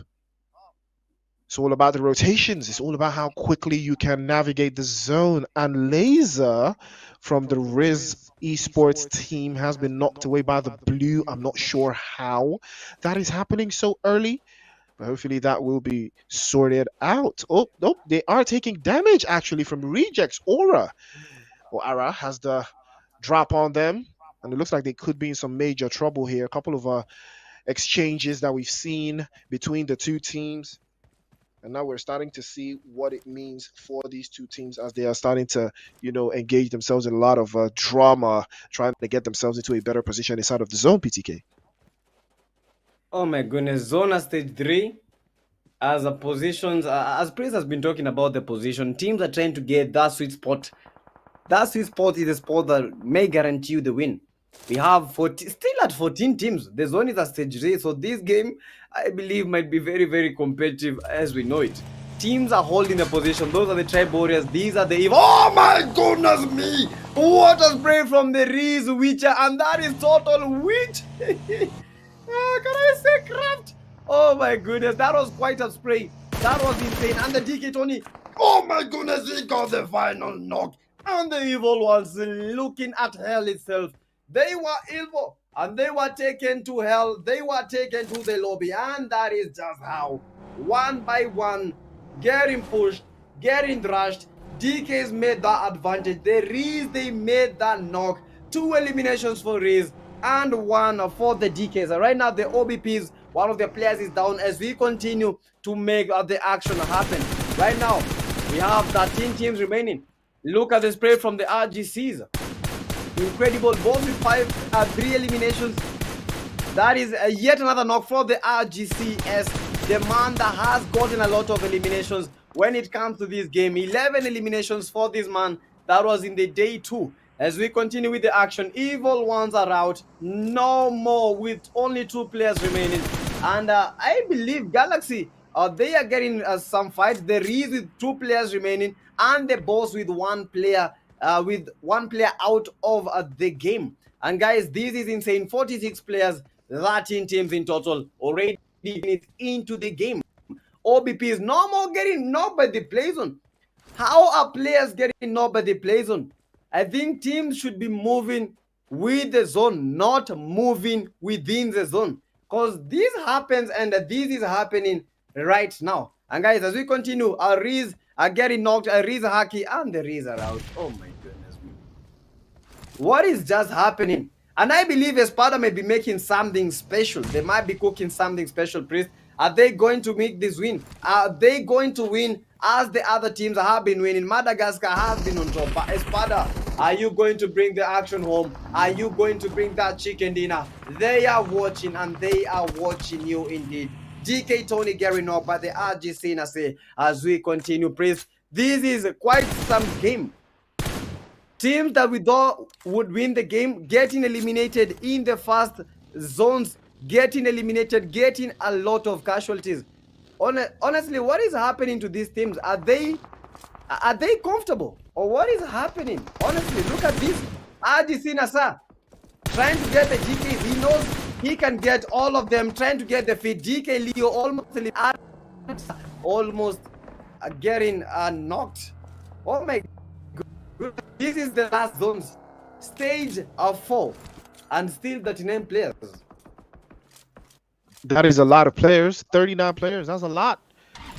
And the numbers will start to dwindle as we advance a little bit closer to the edge of the circle. To the end of the circle as well. The donkeys are taking hits. Leo has been sent back into the lobby, and they're down to just 1. Diedra is going to be the last player for the donkeys here, and he makes a critical rotation over to the eastern side of the circle. He might be spotted out here, but there is a lot of commotion going on in this area. Now Rejects in trouble. S has been knocked away courtesy of a mini 14 from all across the way, but Nasser will go for the pickup. And this is a high-risk maneuver here, but it looks like it might be working out. He tries to pick up his teammate. It would be ideal to put him inside the car and drive. Baby continues to mind the pressure onto the guys from Rejects. It looks like Anos has been knocked away there, and he has been taking hits. He does fall. Deirdre will claim that elimination. DK will be up to 2 now. S, unfortunately, will succumb to his injuries. The play zone will claim him, and Dream Team now setting their sights onto the guys from Espada. And Deirdre, unfortunately, will be sent back into the lobby as well. DK, nope, not too many points added here. Just 2 eliminations to the good. We're down to 10 teams now. 33 players in the cut. And Lord Shadow looking for a way through to close this down, though. It'll be the Black Panthers, on the other hand, have been on the receiving end, and they will lose another. Lord Shadow being the victim, try to hold that down over to that southwestern side. Didn't look like it was going to work. Atomic and Burdette will be the last ones left. Espada with a hillside cover and an angle to close this with, and Force 4 will be enjoying a little bit of protection just south of Los Leones, and they will be feeding intel, and they probably have a sight line onto the guys from Galaxy Legends. No eliminations gathered between these two teams. It's going to be a matter of who does it first, but Galaxy do have a better spot. They do have the zone to work for themselves, and they might be able to capitalize on this going forward, and it could be anybody's game, anybody's opportunity if they make the right calls. The Black Panthers, or the original Black Panthers, just gonna hang around in La Bendita. We will have to move sooner rather than later. Finally getting the shots on, and it looks like they will be crashing the party here. Punk turns his head around, immediately gets punished for it. And Galaxy now, they've been looking for an opportunity. You can't tell me that M24 hit that player that was driving. That would have been something absolutely despicable if that made it through, but Punk still knocked away here. Galaxy in trouble. Force breaching through, but they will take a hit. Gung also goes down immediately. Riz will shut the door. Now opportunity for Galaxy to hold the lines here. They still have a player knocked away, but here comes Force. They want more. They want the action. Sham immediately uprooted. For Nazariel will be sent back to the heavens, courtesy of Galaxy. And that will be the end of the road for the Force. And the Force will not be with them this time. They will go back into the lobby. Yo, that was quite a game. Force for Sham. He had made the surprise push, but right now, he was surprised with the lobby. That was a GG's. Look at Arara, final boss getting no glory. These are the guys that right now they are looking to win the game, because they only have 3 games to their name, to their tally, so they need to make the game count. Down to 3 players, 2 eliminations. That is the total elimination for this team. But the question is, are they going to capitalize? Are they going to make this game happen? You have the RGCs, River Buff on the downhill side. We have the OTS. Oh my goodness, those are the OTPs are still holding their position. Oh my, they are. I think this will be a nade battle. Trying to throw the nade in. That is the edge in say. Almost receiving a nade, a good nade, but the nade was short-lived. We have the RGCs. Are they going to survive? It is a battle 4v3. OTS, DDXX. We have Nova. Oh my goodness, Glory M7 getting knocked. That was quite some knock. And these guys, they mean business. They mean business. But we shall be looking at the Dream Team at the moment. These men, 1 elimination, final boss, got the dust in the Glory, and the Glory reduced to 2 players. Galaxy Legends, 2 eliminations. Are they going to show us something special? Are they going to show us something beautiful? Le Bandita. This is the place where the zone is shrinking towards the central part of Le Bandita. Are we going to see a new champion? Are we going to see some teams rising to the occasion? Miramar, 2nd game of the day. These are the Galaxy. These are the men. Currently with this spray is a good, that is a good and a beautiful 4-time spray. One of the best sensitivities that I'm seeing at the moment. Galaxy Legends, Galaxy Riz eSports were eliminated. Right now 9 teams remain, 24 players in total. When it came to Erangel, I believe we had almost close to 40 players. Close to 40 players when it came to this zone. That is the zone at the stage number 6. And as we continue with the action, guys, don't forget, give support to all your teams, to all your players, because they need it. Espada got a knock, and they are thinking of making the push. OBP Atomic got the god final boss. Final boss eliminated by the Espada. They got the. Oh my goodness, what is with this that party? You get the knock and yet another team gets the dust as soon as they can. But right now, this is a game anyone can win. Espada with 2 eliminations, Boss with 8 eliminations, but only 1 player. Reject with 6, Galaxy with 3. We have Glory with 2 eliminations, but oh my goodness, Reject eliminated. Espada might be looking to win the game, but it's not going to be easy as it boils down to that positioning in the zone. Glory getting knocked. Oh my goodness. Yo, Prince, I thought that Glory are going to have an easy time, but I think right now they might be regretting them not playing one game. Yeah, you are absolutely right. You know, and we did talk about that possibility here. The pressure is already on them, but it looks like Tribe Warriors will be on the receiving end of some more pressure as well. Reject setting the shots to them. Mini 14 in the hands of Reverb to close that chapter for a couple of players from Tribe Warriors, and it will be down to 3 now. More pressure as well. Madness goes down. Dream Team on the front foot. Glory have been eliminated. 2 eliminations to the is not ideal for them. It is not the start they wanted to have, and it looks like it's going to be a very, very long day for them. Hopefully they will be able to find themselves and bounce back up in match number 3. But there's more to be done. Galaxy now setting their precedent onto the guys from Espada. Espada currently sitting with just 2 players and 2 eliminations. Tribe Warriors out in the open as well.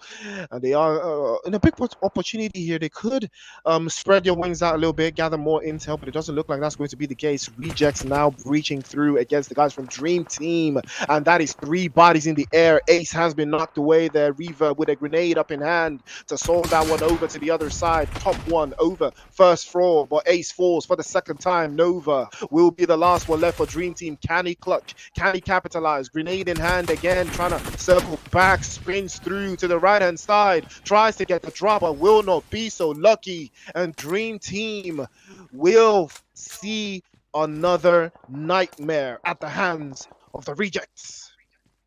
Oh my goodness, RGCs, these guys are going for the win. 4 teams remain at the moment. RGCs, that was quite a beautiful nade. I did not expect the nade to get the knock, but definitely it got the knock. The RGCs, they were almost eliminated by that player, by the Dream Team. By the Dream Team right now, they are seeing something new. Horror stories, nightmares as we know it. 5 teams remain. 12 players in total. Galaxy, one of the players is... Oh my goodness! Espada! ASP Florent does not believe what just happened. That was quite a knock. And right now, only 1 player from Espada is remaining. Zeus eliminated. This is ESP. Osal, is he going to make something happen? A 1-man army. Galaxy, Jamesy almost receiving quite some praise from the RGCs. Espada reduced to 1 man. RGCs, 3 players, 10 eliminations for the RGCs. I believe these will be tallying up, and these will be making a difference when it comes to that final table. TB Madness, Tribe Warriors, they are still in the game. Galaxy reduced to 2 men, trying to get that revive. It is a matter of time. It is a matter of seconds. Right now, it is a matter of now or never.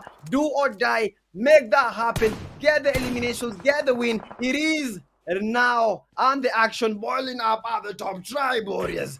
We have Espada, 1 man. Who will make this happen? Rejects? Are you going to reject this? TB Sting getting a knock. And the action still continues, guys. Tribe Warriors holding that spot on the eastern, on the western. Everywhere we have players. We have a player. ESP! Osal almost eliminated, but already fighting RGC, Reverb. ESPs, is this going to be the last place that we are going to be seeing the RGCs? Is this going to be the last dance? Osal, and with quite an aid, will he get the knock by the nade? Unfortunately, no, just some damage and getting eliminated by the Reverb. Where are you going? I am here. Knock, knock. Who's there? That is the river. Time to get the knock. Oh my goodness, he got the knock. But look at the Daft Party from the TBs. And the TBs know that they have the numbers. They know that they have it all. They need to make the push. They have reduced the rejects to 2 men. They need to make the push right now. It is a 3v2, but oh my goodness, madness. We're receiving quite some mad knock. And right now, 2v2. Who is winning this? Duo vs duo, TBs. Oh my goodness me, this is what we have been waiting for. And the action bowling up at the top. TBs reject. Who is going to win this? A two-man show, a two-man army, a duo versus duo. But I believe the RGCs are getting the revive. Sting, sting, sting. Please, what is happening? This is just a 2v2s. And it looks like Madness still knocked away their rejects, capitalizing on this. They're creeping up in a 2 versus 2. Reverb and Nasser working hand in hand there. Nasser with the grenade over to the other side. He peeks out. Gets forced all the way back by Tribe Warriors, but they do not have the zone. And rejects know, they are very aware. They knew they're trying to keep this at bay to force the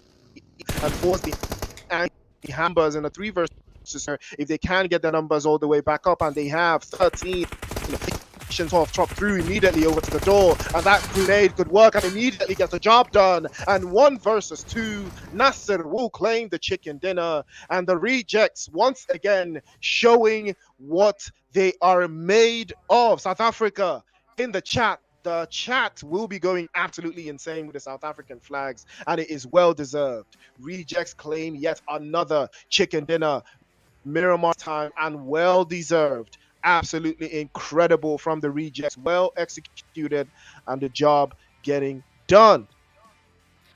Oh my word, oh boy, this is awesome, this is incredible. That was just the thing that we came for. That was what that we were waiting for. Rejects, they rejected the lobby. They made that happen. That was incredible. That was something. GG's. GG's.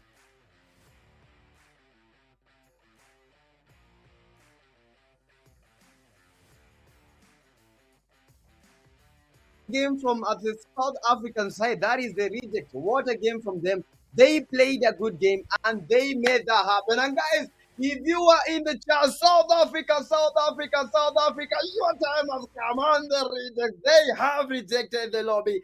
They have made that happen. From the blink of despair, those are the guys with the winner chicken dinner.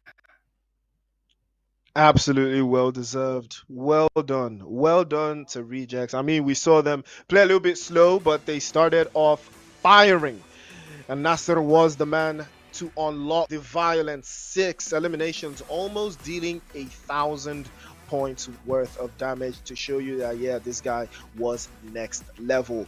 And he got 3 assists while doing that as well. 27 minutes on the clock, 5 knocks to follow through. Big performance from him. It was absolutely incredible, and that is what we love to see.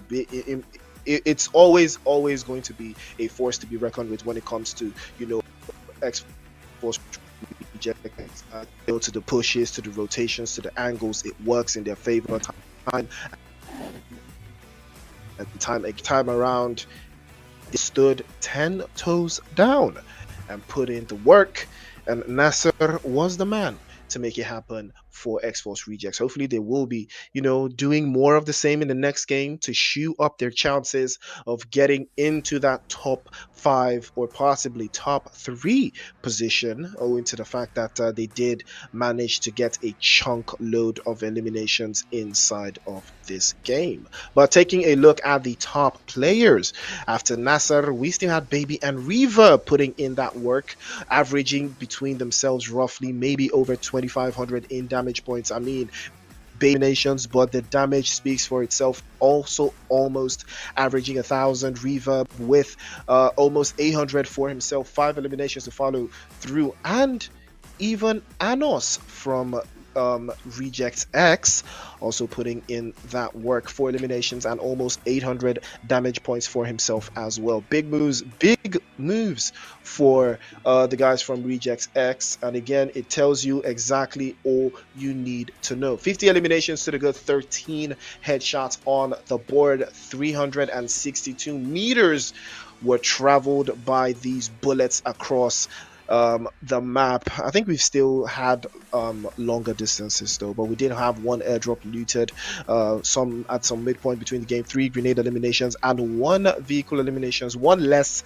than what we had in the previous game. But you know, still more across the board to come through, and this gives a lot of Miramar vibes. When you look at the numbers, it does give a lot of Miramar vibes. You see it, you feel it, you embrace it, and you understand it when you see it. So it's absolutely incredible, you know, the performances that these teams have had. It has been very, very solid. We've seen it time and time again. Now there's more, you know, there's more to be covered in here. We're now moving into the last game for this group. You know, we're going to see the highlights in a moment, and then, you know,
happening, and that is how they made it.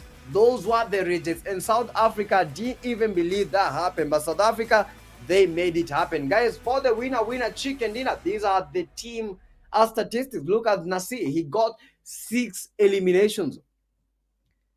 When you look at the eliminations, guys, how many eliminations do we have?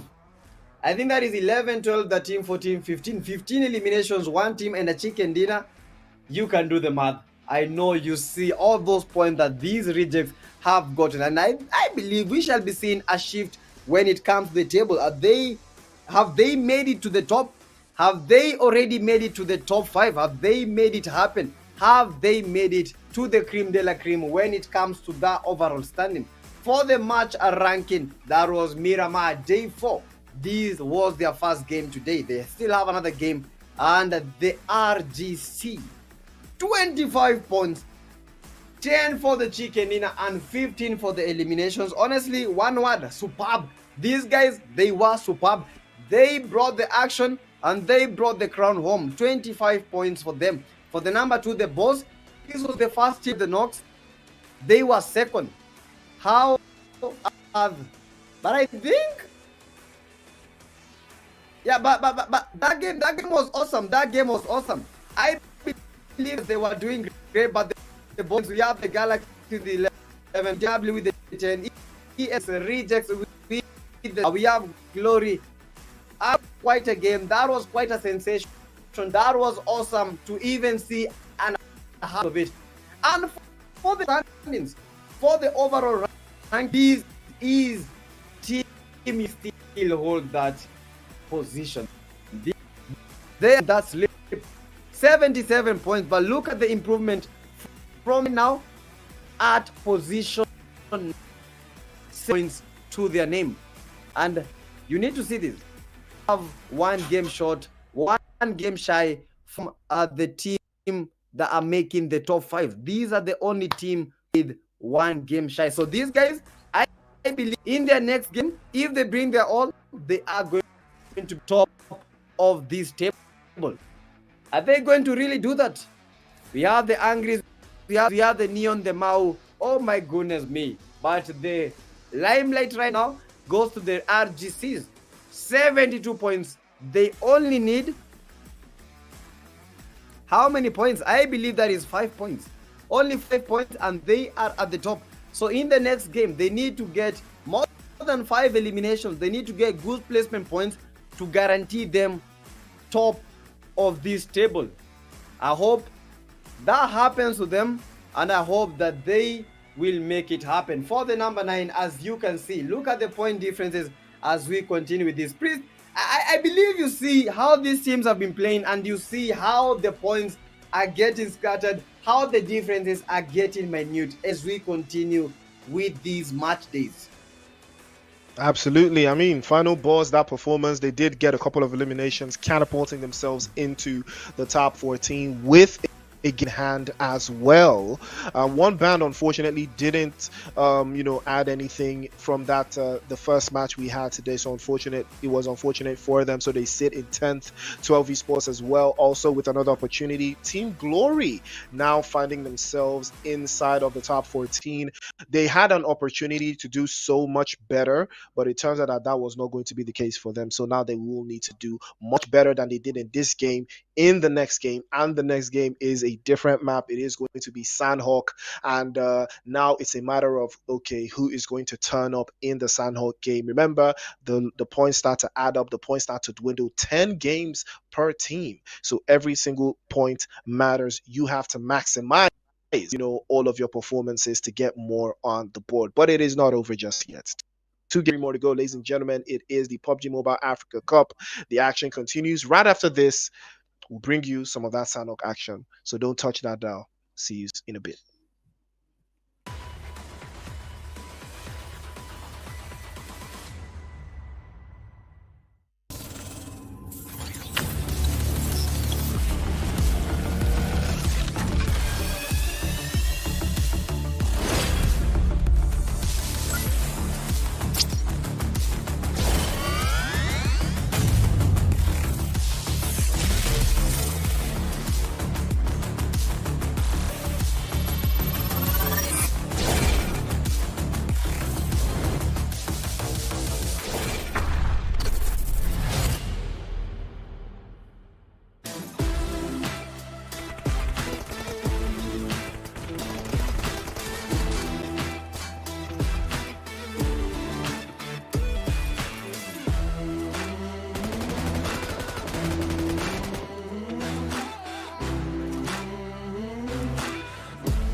Here we go now. Here we go now. Here we go now.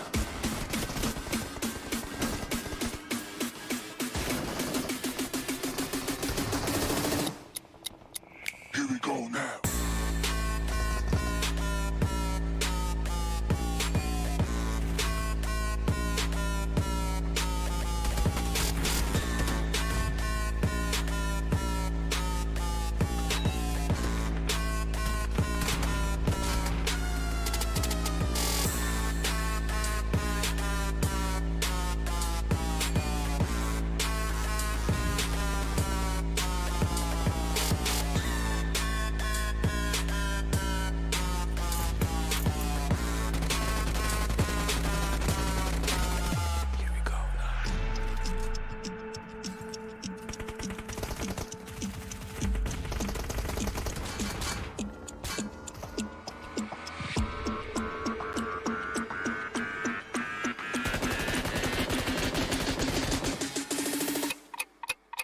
Here we go now.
Hello, guys. We are back. We are here with a brand new guest, and she is the one and only, the best of the best. That is herself. Let me give her a chance to introduce herself. Yeah, I mean, thank you, PTK, for the introduction. It is amazing to be here. I have enjoyed being, in the background, watching the games as they progress. It has been a very interesting first games of the day. I've really enjoyed it. And now I'm finally here with you, of course, PTK. And I'm hoping to have a good time and enjoy today's next games from now till the end. Guys, we played the first game. That was awesome. We saw what happened for the first game. That is the RRGs. They won the game. They got the chicken dinners for the game number 2. The one that we have just watched right now. That is the RGCs with that awesome chicken dinner. They won it. But right now, guys, we are going to the match number 3 for the Group C. That is Sun Hawk. Land of campers, land of the strategies, land of the snakes, and the favorite map when it comes to Mitch Gaming. Are you sure that map? Well, my favorite map, it's Miramar. But yeah, of course, even Sunhawk, I have to give it a try. I mean, the teams are going to be impressing. I've seen that it's still Group C, and the game there in Miramar was really, really interesting. I mean, that was amongst the best games for Group C so far, and I can't wait to see how they'll perform now in the next game. I mean, Sunhawk, I can only imagine now, seeing that how they have performed in the previous game. They know where they lie, and they're going to be looking to change maybe their strategies or maybe gather more points. Seeing a team like RJC, I believe that chicken dinner was a turn for them. They've closed that gap. I think they're looking to go even higher. The fans there in the comment section might be the happiest people so far. But I'm going to see how that goes as we enter into the game that is St. Hawk. And then maybe we can talk more about all the teams that are playing here in Group C. Yeah, they played a good game, but right now, guys, it all boils down to this game. What are they going to be producing in this game? They have one game. They have it now. That is Sunhawk, and that is the lander where we love it all. That is Bootcamp, the hot drop that makes it drop. But who is going to land a hot drop? Who is going to those a very awesome positioning? Who is going to the paradise results? It is a question of who. Right now, we are getting to see how the playing path is from the northern part of the map to the southern part of the map. So quite a good playing path. We have the Galaxy. They played a very good game, but unfortunately did not get the chicken dinner. But you know what? Sometimes you cannot win the game, but you need to get those placement points. You need to get the eliminations. And Espada, another favorite, needs to step up for this game because this is their game. If they don't win the game, if they don't get like good eliminations, I believe it will be spelling trouble when it comes to the overall ranking for Espada. And we have the rejects, we have the Galaxy, we have the OBP, the RGCs with these early fights. And I believe right now might be making that early fight. We always see these RGCs. This man has been very, very vital as a fragger, getting those fast eliminations, getting those fast pushes. But are we going to be seeing that happen, that unravel when it comes to this game? I know Mitch has been watching this game, has been watching how these people have been playing. We have the OBPs, but is this going to be their game? Who has the highest chance of getting something done? I have most of the teams here in Group C are probably looking for something amazing to happen on their end here. But I mean, the original Black Panther seems like they're the first ones to take on a fight. They have Tribe Warriors right next to them here.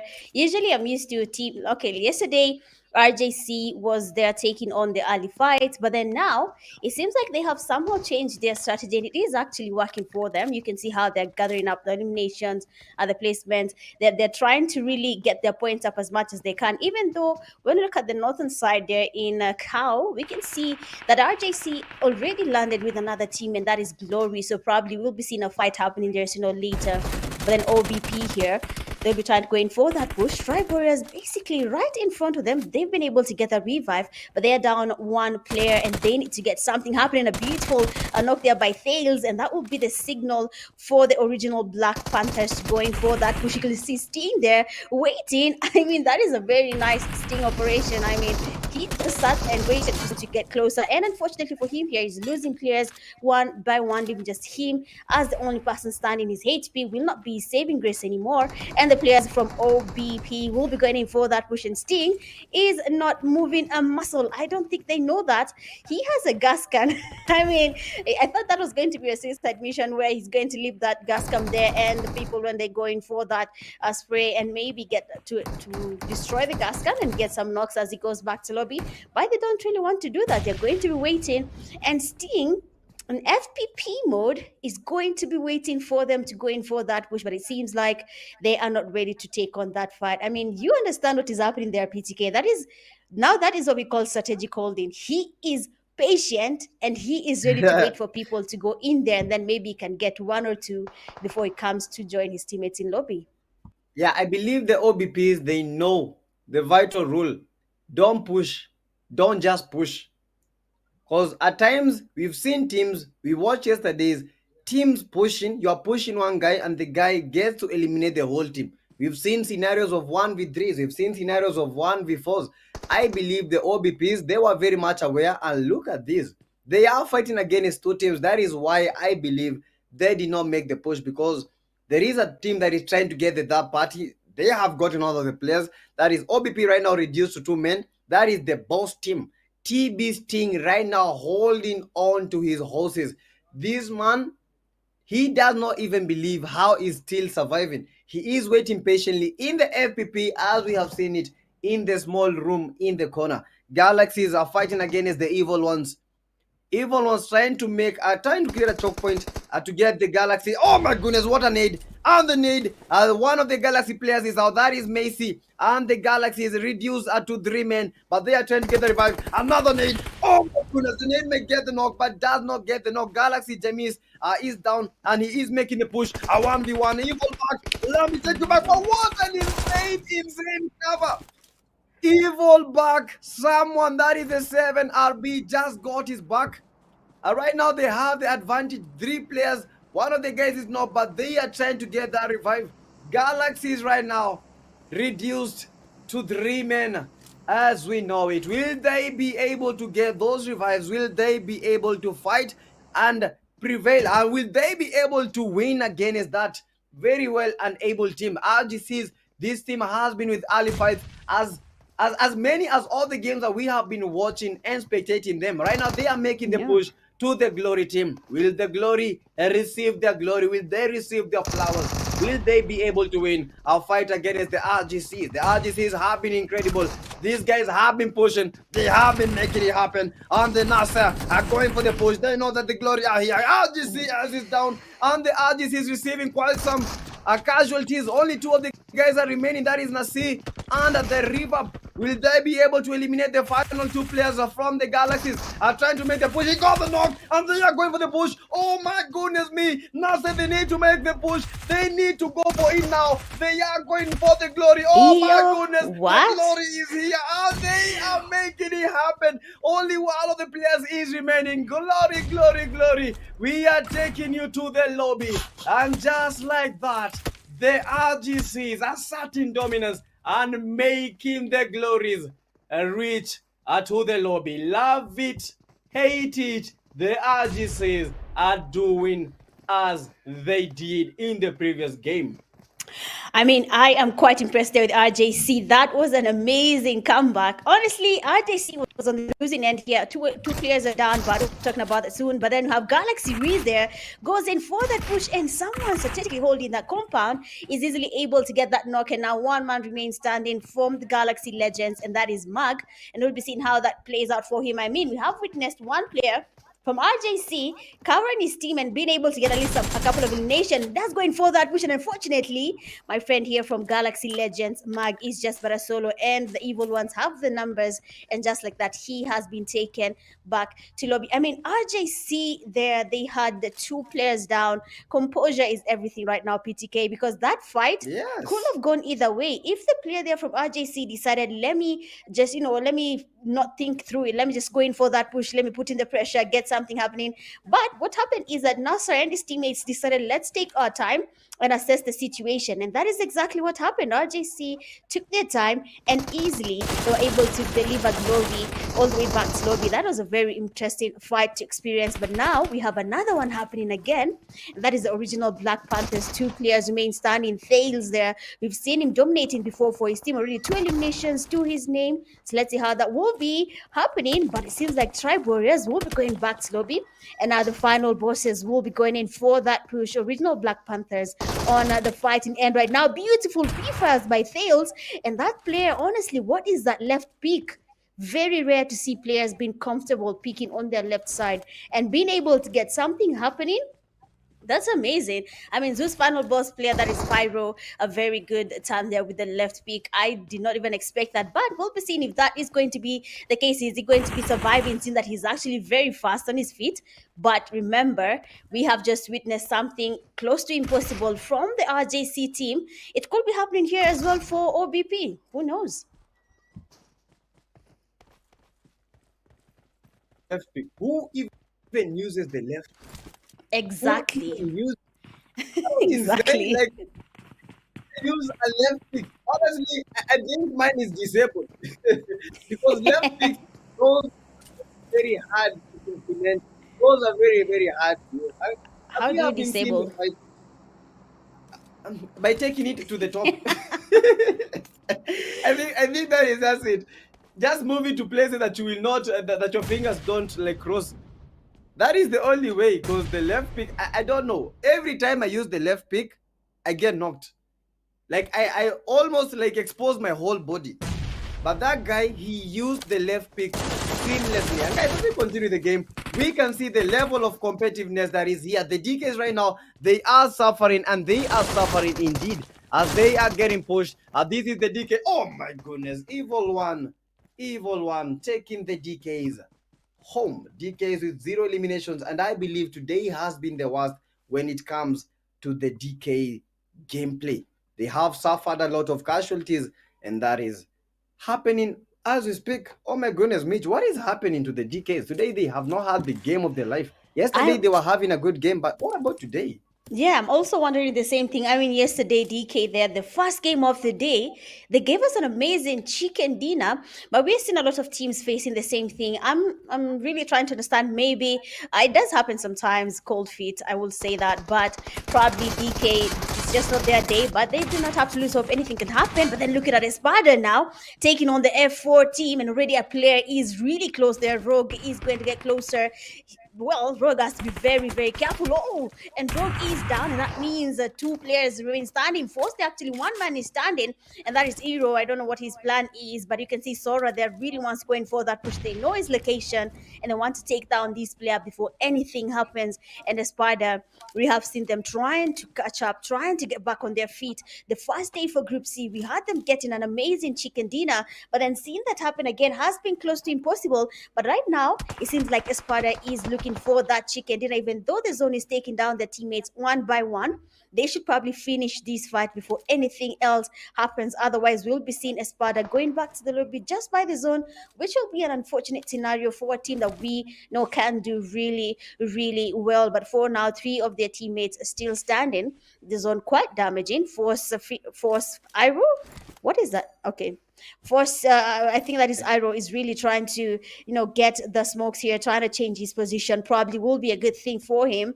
But for now, Espada really needs to catch up. Same to DK. That chicken dinner shouldn't have been the stop for them to relax, I mean, I've seen the overall results, and looking at a team like RJC, 3 Crowns eSports, closing the gaps. Anything can change now. I mean, everything is on the line, and they should really focus on those chicken dinners, on being the best of the best, just like they were in the first day for Group C. Exactly that, guys. They need to focus on that chicken dinners. We've seen teams, Espada, these guys are very well capable because they have the manpower, they have the skills, they have everything. So they need to be closing the gap. Espada right now, they have a very huge task, and the pressure is piling up. As you lose a game, the pressure is piling up. So they need to maintain their cool. They need to get the eliminations. They need to be straight in their head, and they need to make this happen. As we watch, these are the reasons This was the team that was eliminated by the F4M. That was Sham, the F4 Sham. Right now, RRR final balls are making the push. Oh my goodness me, that was quite an S12K on the final balls with 3 eliminations. Only one of these guys is remaining, but he is knocked. Final balls trying to fight against the RGCs. The RGCs, oh my goodness, Reverb almost taking himself to the lobby. Burning up, no heating up, no, this man is blazing up. RRR, final balls, final player. Good nade, Reverb was nade, knocked himself. What is happening to Reverb? I believe Reverb is very tense. 1, he got himself with the molly. 2, he got it. Oh my goodness. How? 2 times. 2 times. Same place. How does this even happen, Mitch? Are the players very tense? Reverb, there will be something they'll be talking about there with the teammates. They'll start asking him what's happening. I mean, if you've played before, you understand sometimes your hand is just not doing what it's supposed to do. It's sliding off the screen. It's just maybe the tension. So Reverb there, I mean, he started cooking himself, tried to do, the shockwave there with the nade, but then he's lucky. It's other. So amazing cover from his teammates. I mean, we have to take that. RJC there did do a good job covering their teammates, but Reverb should really relax, and just continue the game. But for now, Spada takes on another fight. What is happening to people's grenades today? It seems like the nades are not really working as they should. And now we can see no more Aura coming in for that push on Sora, who's trying to get the healing up. And now he has enough HP to go in for that push. Aura trying to heal up as well. Sora shows him his back there, notices, oh, there's someone next to me, so let me go in for that push. And now Aura will be going against Sora. HP is not his friend here. And of course, Florent, amazing cover on his teammate, and that will be GG's for Aura. He will be going back to lobby, but the teammates still standing. Zelo and Flame, they need to get their way up here. They need to get more points for them, because I believe no more in Erangel there. They had some very interesting games yesterday, and now here in Sanhok, I'm hoping they keep up the same tempo, and maybe we'll be seeing more of the normal clan in these games. I mean, it is the 4th day. They are in the 3rd game. Anything can happen. The table is really turning. It's turning for the good. I believe most of the countries are now feeling very confident and excited, seeing how their teams are performing. I've not really been able to see all the teams yet, but all I can say is I'm loving what is happening right now, PTK. The intensity is there. Teams are now feeling the need to be better, to get the chicken dinners, to get the right strategies on board. Everything is just going to be important when it comes to these games from now until the last day. Yeah, exactly that. Everything right now, very, very important. As we look at the RGCs, these guys, they know they are already top. They only needed 5 points. Right now, they have 6. So I believe we might be having a change when it comes to the top 3, when it comes to the top 5 itself. And water spray from the RGCs. These guys are going all in. They mean business, and this is business as usual. And he is making the push. RGCs. Oh my goodness me! What a knock from the evil. RGCS didn't even expect that to happen, and right now they were winning. But right now reduced to 2 players. Was that too confident for the RGCS? Was that the wrong move for him to make? They made a move, and that costed him. He didn't expect to find 2 players. He didn't expect to find that. Oh my goodness, these RGCs are just insane. Nasir getting yet another eliminations, and we have 14 remaining. Mitch, this is the point. 9 eliminations for the evil. What is happening? These men, they might be the leaders when it comes to this Sanhok game. They might get the chicken dinner. They have the highest probability. 9 eliminations to the name. RGCs is 7. Are the RGCs going to take yet another chicken dinner? Probably. I mean, you can see how they're trying to get everything happening on their end here. They did get the loot from the drop. That does give them at least a new armor. The level 3 does give them some step forward. At least they will not be getting that much damage. But remember, teams here are really good with their space. We have seen that before. But RJC getting a second chicken dinner, I believe people will be happy there in the comment section. So let's just wait and see how that plays out. 5 teams still remaining. Most of them are already good in terms of placement points. What they need to be focusing on right now is maybe getting that chicken dinner, or even adding more eliminations to their name. And we have there Zeus. We have the players from RJC. We have Riz Esports. The evil ones are still surviving. Espada is also here as well. I mean, all these teams are looking to get something happening. Reject is also in the building, and they need to get that chicken dinner at the end of the day. I believe that is what really matters for these teams. If they can just focus on that chicken, be at the right place at the right time, then maybe things will be going a little bit different for most of the teams. That we can see the Riz Esports finally taking on a fight. Their rejects on the move now. They have been able to get a knock and a thrust on the players from Riz, and of course, once you get that, you know it is time to go in for that push. Let's wait and see how this will be happening for these teams. And I believe right now Espada might be going for the win, but are they really going to get the win? Reject RRR getting the evil. On the evil, these guys, only one of their players is remaining. Will the one player prove to be a difference with an 8% chance of winning the game? Are they going to get the win? Are they going to make these their game? Sunhawk, the land of it all, the land of the greens, the land of the campus as we know it. Strategies, call them whatever you want, but this is the game. This is it all. Final teams, 14 players in total, 5 teams in total, and we might be seeing some turnaround. Rejects, Espada, Evil. Who is going to win this? We have the reason, guys. This is just it. The final boss, the final game for them when it comes to the day 4. And guys, don't forget, if you are watching the stream and you know your country is here, don't forget to spam those flags.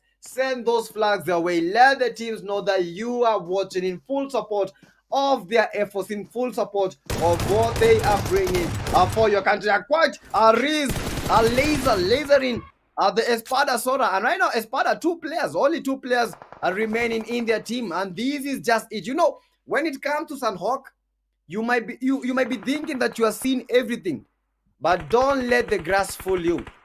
And that is what the Espada team, the Espada player Sora has just experienced. Espada Florent and Espada Osal. These are the 2 players remaining. 13 players in total. But the question is, which team has the highest probability of winning the game? Which team wants it all? Which team has to make that happen? Oh my goodness, did you see that spray, Mitch? Riz was just eliminated in a glimpse of an eye. That is why in the last zone, you don't need to have a vehicle. The vehicles are just for cover. Yeah, I mean, if you can snake your way to the zone, then why not? But, it can work. This is Sanok, the land of snakes. You have to be really careful. Be careful of that head. Well, you can hit by the head, beautiful headshots, and that snake will be going back slowly. But for now, it is not that easy to be able to spot them. I mean, you have seen that live. Someone was just snaking, and getting that elimination was just easy for him because, I mean, you went directly to his spray, and he got him with the S12K, easily taking him down all the way back to lobby. And now we have at least 4 teams remaining. Reject still in the building. Espada, 2 players standing. Same with RJC. I hope RJC have a plan for that. I understand the pressure all these teams are feeling right now. They need to get that chicken dinner, but this zone will be the determinant as of now. The rotations in this last zone will be everything. But now Espada being able to spot the evil ones. We have 1 knock in, and of course they'll be trying to get that fast, but we can see sprays from every single. Some evil ones might not be making it to the zone here. 1 player will be taken by the zone, and Lucifer is down as well, leaving just back standing from their team. Now the numbers are going to even out. All the teams are going to be having equal numbers. The rotations into the safe zone, very much important. Reject right next to Espada, and no one is ready to take on. Everyone is playing. I mean, the zone is the only thing that is going to be forcing these teams to engage in that fight.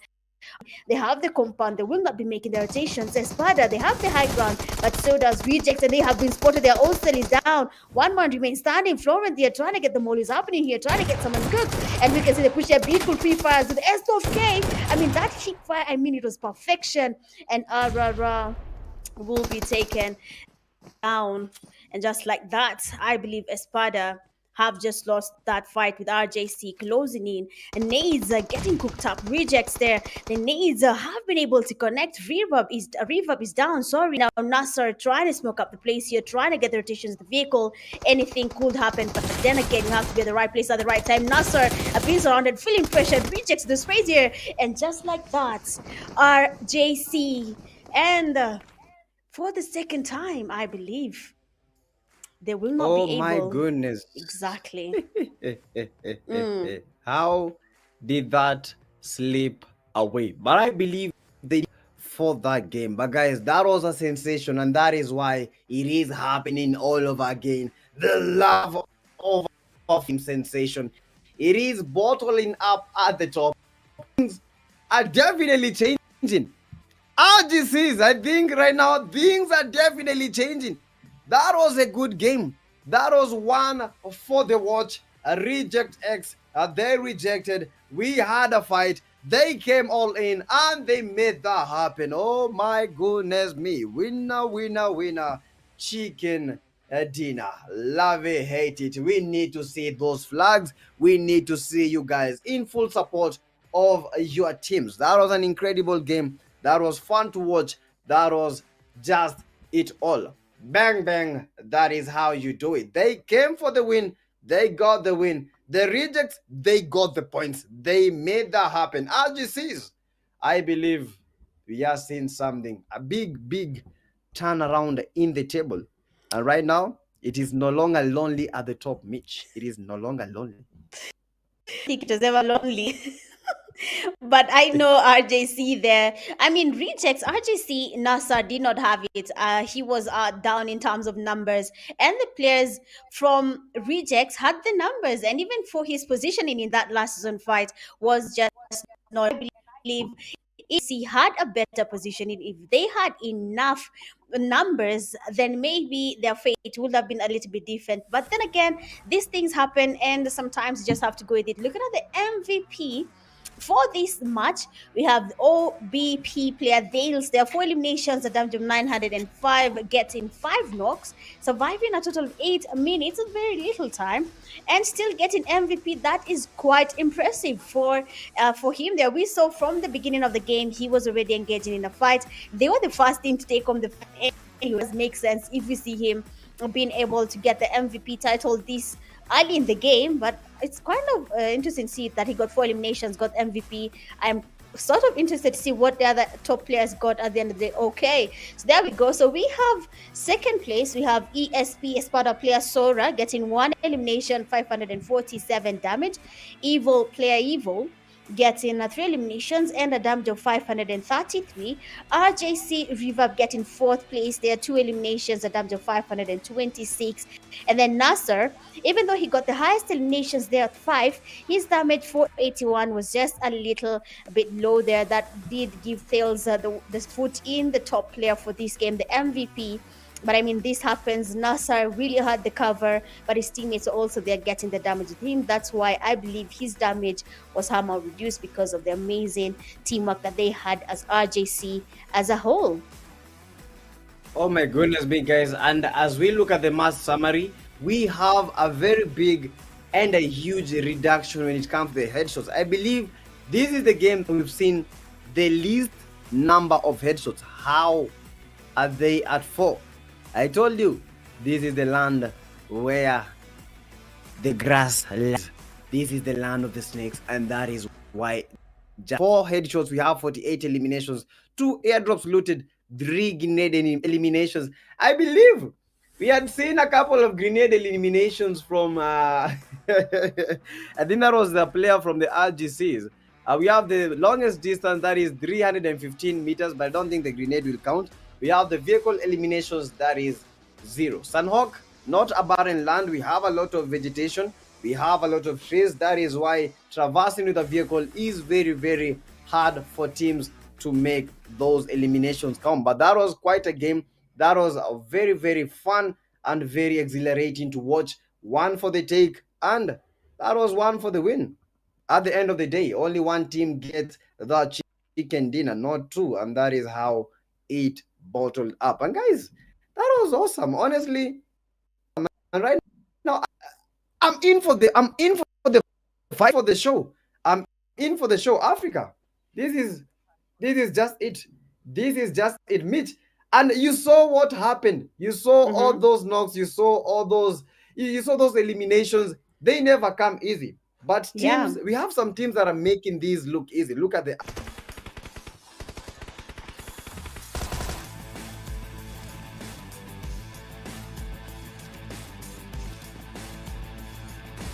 see in the comment section people saying RJC is really interesting, and they're not really disappointing them. You saw this early fight here. Nasser really went in for that fight. He was ready to take on all the players from Glory, and that is where he got the most eliminations, and that did lead them to getting at least more elimination points in total for the game. I can say years of experience for RJC, but I something we'll be knowing sooner or later. Probably they will tell us in the near future. But for now, Galaxy Legends there, unfortunately, the fights were not really going as they had planned, and they were losing players random. I mean, we saw all these fights happening. Players were getting exposed to third-party fights. Others are just not at the right place, and they were getting exposed and rather getting naded. Most of the teams were really not having a good time in terms of positioning. We saw the nades also not going as planned. We can use a reject RJC player, and that is Nasser, a reverb, sorry, when the nades were just not going where they were supposed to be going, and they were getting him instead. So a lot was happening in this game. The pressure was real. The teams were feeling very pressured. Also, the cover sprays, the teamwork from all the teams was really impressive, as well as Spada player there. That was his teammate giving him cover while he was trying to engage in that fight. And RJC taking on that fight, and S went on for that push. That did disadvantage RJC there. They did end up losing another player, but they did keep up the composure. And finally, it was, not a chicken dinner, but they somehow got their courage. They stayed in the game. They maintained their position for quite some time before it was now time for them to move and get to engage in a fight against the players from Rejects. And then now that is when we saw them being taken back slowly and missing the chicken dinner by a small margin. So of course, RJC here, I believe in the next games, probably tomorrow, we'll be seeing very interesting things from them. But then the winner chicken dinner team starts. We have REJ Rejects player I know Nations and a damage of 239. We have Rush God Nations a damage of 455. Red Reject player Arara Nation a damage of 428. Docs 1 elimination and a damage of 37. I mean, Rush God as well seems to have gotten a good number of eliminations as well, sir. So, but their damage here is a little bit lacking. You can see how the damage is spread out through the team. That means they really had each other's back. Everyone was trying to do something, but just because only one person can get an elimination, we had their Rush God getting the most eliminations, and the team getting an amazing winner chicken dinner. And we love to see exactly that. So big up to you, Reject, and we're hoping to see more of that in the next games. And guys, as we look at the match ranking, this has been an incredible fight, but we have to give the flowers to the Reject X for this awesome display of skill and talent. 17 points in that game. That was an awesome game, and they are truly happy for their performance, getting the 10 points up for the chicken dinner and 7 for their eliminations. But guys, we have a team that we have been really talking about, and I believe our ring leaders, that is the RGC. They got the second place. They got the 8 eliminations of 14 for this team. Evil also a gardener in the 14 eliminations. We have Espada also quite good, the 12 eliminations. I can't say that is low, that is good. Both with 12 eliminations. They have the with the 5 OBPs. They had the MVPs, but unfortunately the placement points didn't go their way. They had only 5. And guys, these are what I've been waiting for. And the margin has been reduced and increased at the time. RGCs right now, they are fast. 86 points. 86 for the RGCs. And I believe South Africa, where are you? Where are the people? South Africa, we need to be seeing you in the chat, in the comments. Unique right now at the second place. They have first place, but right now getting pushed downwards. Unique, we have the 3 crowns. We have a fight. Look at right now. Look at the points from the number 1 to the number 4. Very minute differences. But the number 1s, RGCs, they have asserted that dominance with the 6 games. Angry's, Tempers, Neon, and the Bulls have a fight, and they must bring the showdown. They must bring the roof, and they must make champions sweat a little bit. We have the Mau eSports. These guys have been great, but right now they have dropped to number 9. They are position 9. So they have a lot on their plate. They have a lot to do. We have Espada quite good. They got 12 points in this game. In the previous game, right now they have 49 points. That has, I think, propelled them to the point number 11. They are position number 11. We have the one man losing quite position, 48 points. Right now, 12. We have the team number 13, 14, Glory. They had the advantage. They had the disadvantage of one game, but they had the advantage of playing 2 games today. But right now, they are regretting what just happened. They fumbled a bit when it came to this game. They did good, but unfortunately, guys, it all bottles down to the number of games. Miss one game and you will regret it as we continue, because that one game, maybe you would have gotten, maybe let's say 10 points or so, but then they came from nowhere, guys, with the GT30 Pro. They rise, and so can you buy now and win a trip to the 2025 PMGC. Be their number 1 fan and outplay the rest. Insane game. And guys, we shall be coming back for the game number 4. And that is Erangel. Brand new group, brand new action. Group A. See you there in a few, guys. Let's commercial break. See you in a few.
Hello, guys. Back. Number 4, a brand new group, a brand new show. And Mitch, Group A. What do you expect Group A? I mean, Group A. Well, group to begin this battle. So a lot of things I'm going to be looking at. They have been doing a really good job, but I want to see how some regions are going in, or rather teams. I will mention a few, but anytime I mention a team, something happens along the line. So for now, I'll just say I am here for all the teams. And of course, the viewers there in the comment section, you can put up your country's flag there and support them, or rather support the team you want to do a really good job in Group A. We have not seen them today. They are finally here. So I really want to see how they're going to be performing. And that's not the only thing. They're going to Erangel. Everyone in PUBG Mobile understands Erangel. You have to know Erangel from every single card to make sense to you. But we'll be seeing if that's going to be the case, because in match 4, it is going to be Group A playing in Erangel. And we'll wait and see. I've seen that already.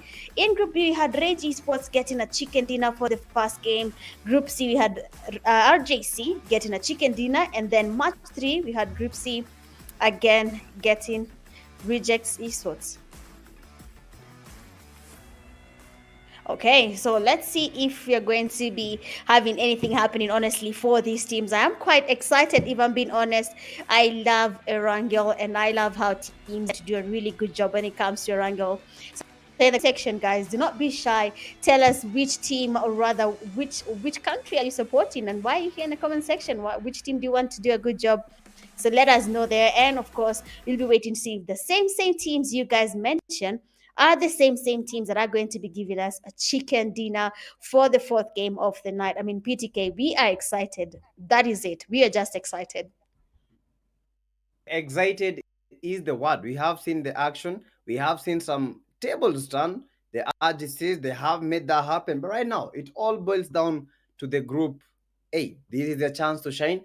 And they start off with Erangel.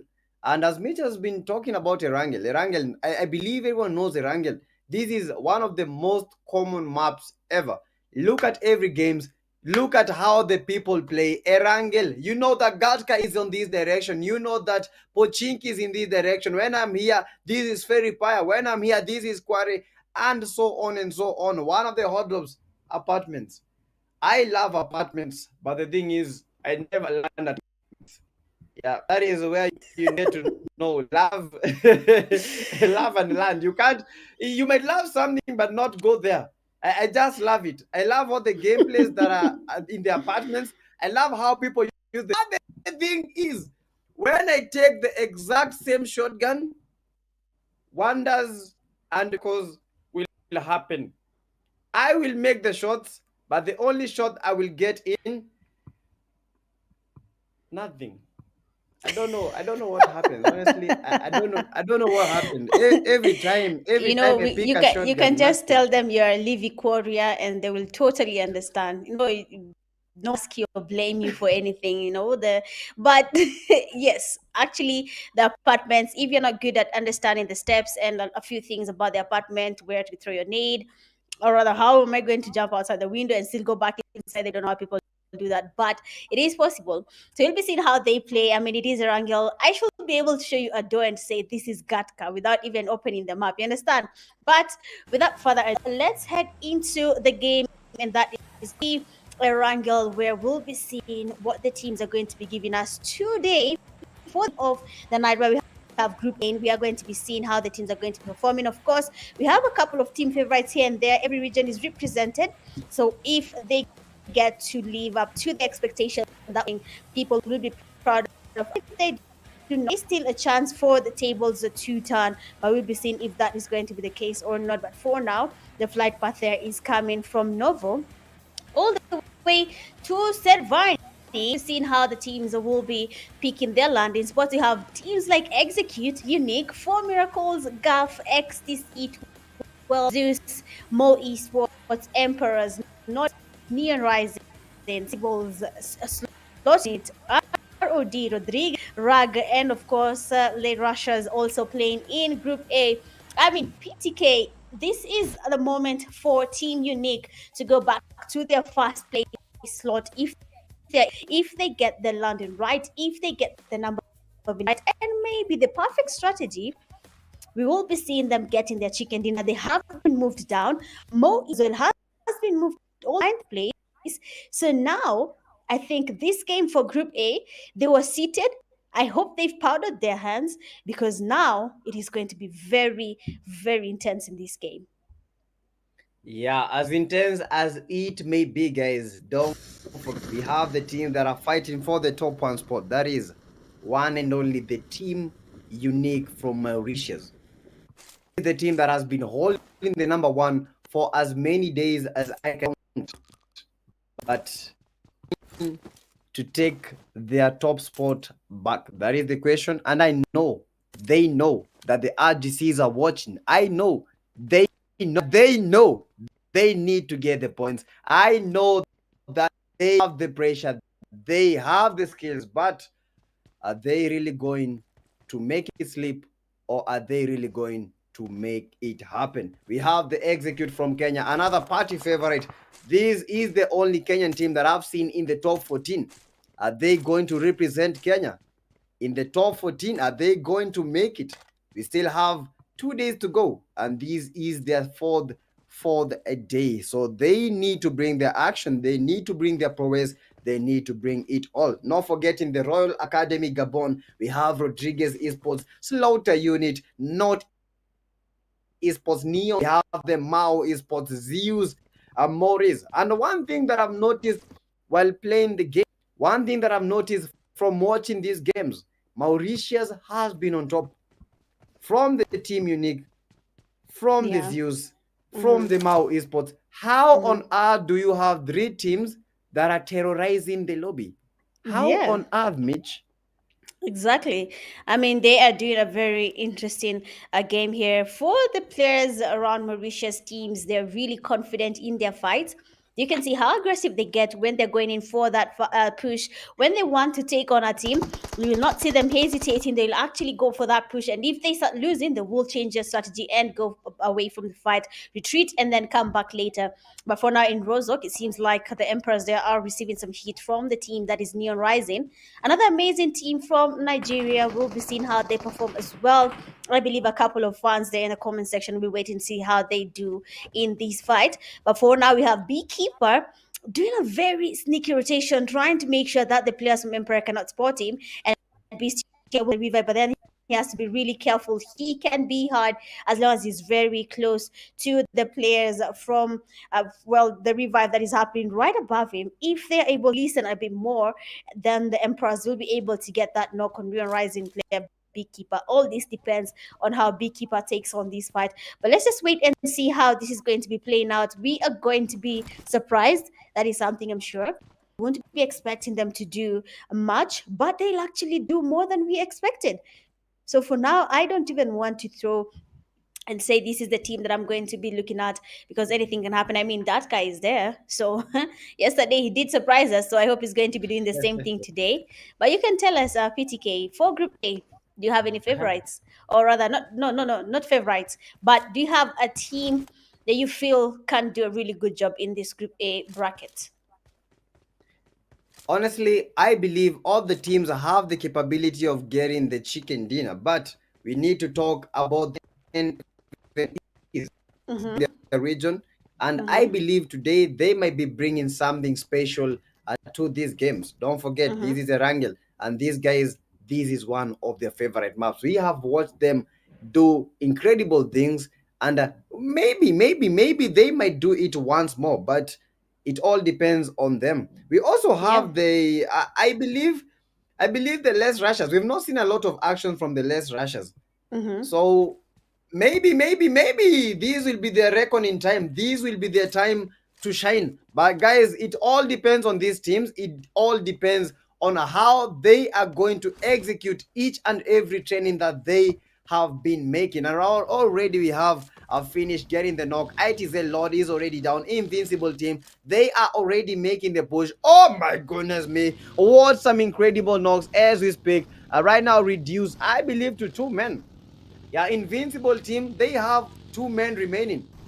2 of their players are down. 1 eliminated, 1 still knocked. Can they save their teammate? It all depends. Or are they going to risk it? Because once they go and try to get the... Oh, yeah, I believe they're not going to do it. Yeah, the players just been eliminated. So ITX with 2 casualties already. And I believe this is the fight that we are seeing. Cream finish. They are making a push. And this is the fight. This is it. 4M. 4 miracles. They need a miracle. Come bring me a miracle. 4M Goblin right now getting eliminated. And he needed prayers, not miracles instead. 4M step, bro. One of the guys is down. They have been crashed out. This is the 4M crash out. They are trying to get that positioning. They are trying to get these 12 esports. 12 esports are trying to get the plays on. Oh my goodness, that is why the buggy is the wrong choice to use when you have a duo. 12 eliminations. That is 3 eliminations. As we continue, guys, don't forget, you need to be cheering for your team. You need to be making you need to make happy and proud, because once these teams, once these guys, they see that you guys are supporting you in the you are supporting them in the chat, in the comments, they are very, very happy. As we continue, this is the 4M Sphinxy are trying to go for the push with the DBS. Oh my goodness me, 4 miracles are fighting against the 12, and they are making the push. Crash out is down, and only 2 players is remaining, and this is the Stable and the Sphinxy. Sphinxy getting knocked. Oh my goodness, look at the spray from behind. Third party indeed. And they, as we talked about it, they need miracles, they need prayers. Oh my goodness, 12 esports, they are getting those finished. If they know that they are winning, they are going all in. And we have 3 teams in this area. Who is going to make the push? Who is going to make the win? It is a cream finish. 12 eliminations, 12 ESPs, a Saitan. Now, my goodness, look at the dark parties. Look at all these dark parties that go in. Look at the need. Oh my goodness, Mitch, what do we have to say about these dark parties? Because these dark parties are crazy. These dark parties are always crazy.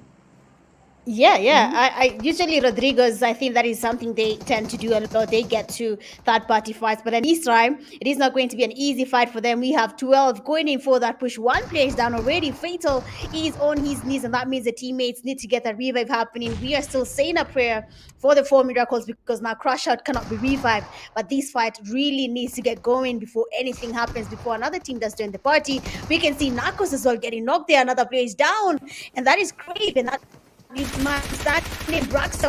Wait, there's no here being able to get the first smoke, trying to get the first, but unfortunately Rodriguez, they will be going in for that lobby chill zone. But for now, we can say GG's for 12 esports. They were able to take on Rodriguez. They were surprised by the third party fight from Rodriguez, but then luckily for them, they somehow managed to maneuver through this fight, and they were able to get an easy 4 eliminations to their name. But for Rodriguez, they will be the first team to go back to lobby. These third-party fights are really, really interesting, and we want to see how they're going to be unfolding, because it seems like it is the order of the day in every group now. Everyone wants to be on the receiving end. They want to be the ones getting the eliminations, and unfortunately for Rodriguez this time round, the third party was just not it. With the zone moving now, we have more esports. They're trying to make their rotations into the safe zone. We have to really wait and see how they're going to be playing this out. We had a play last week, that is the first week of the games,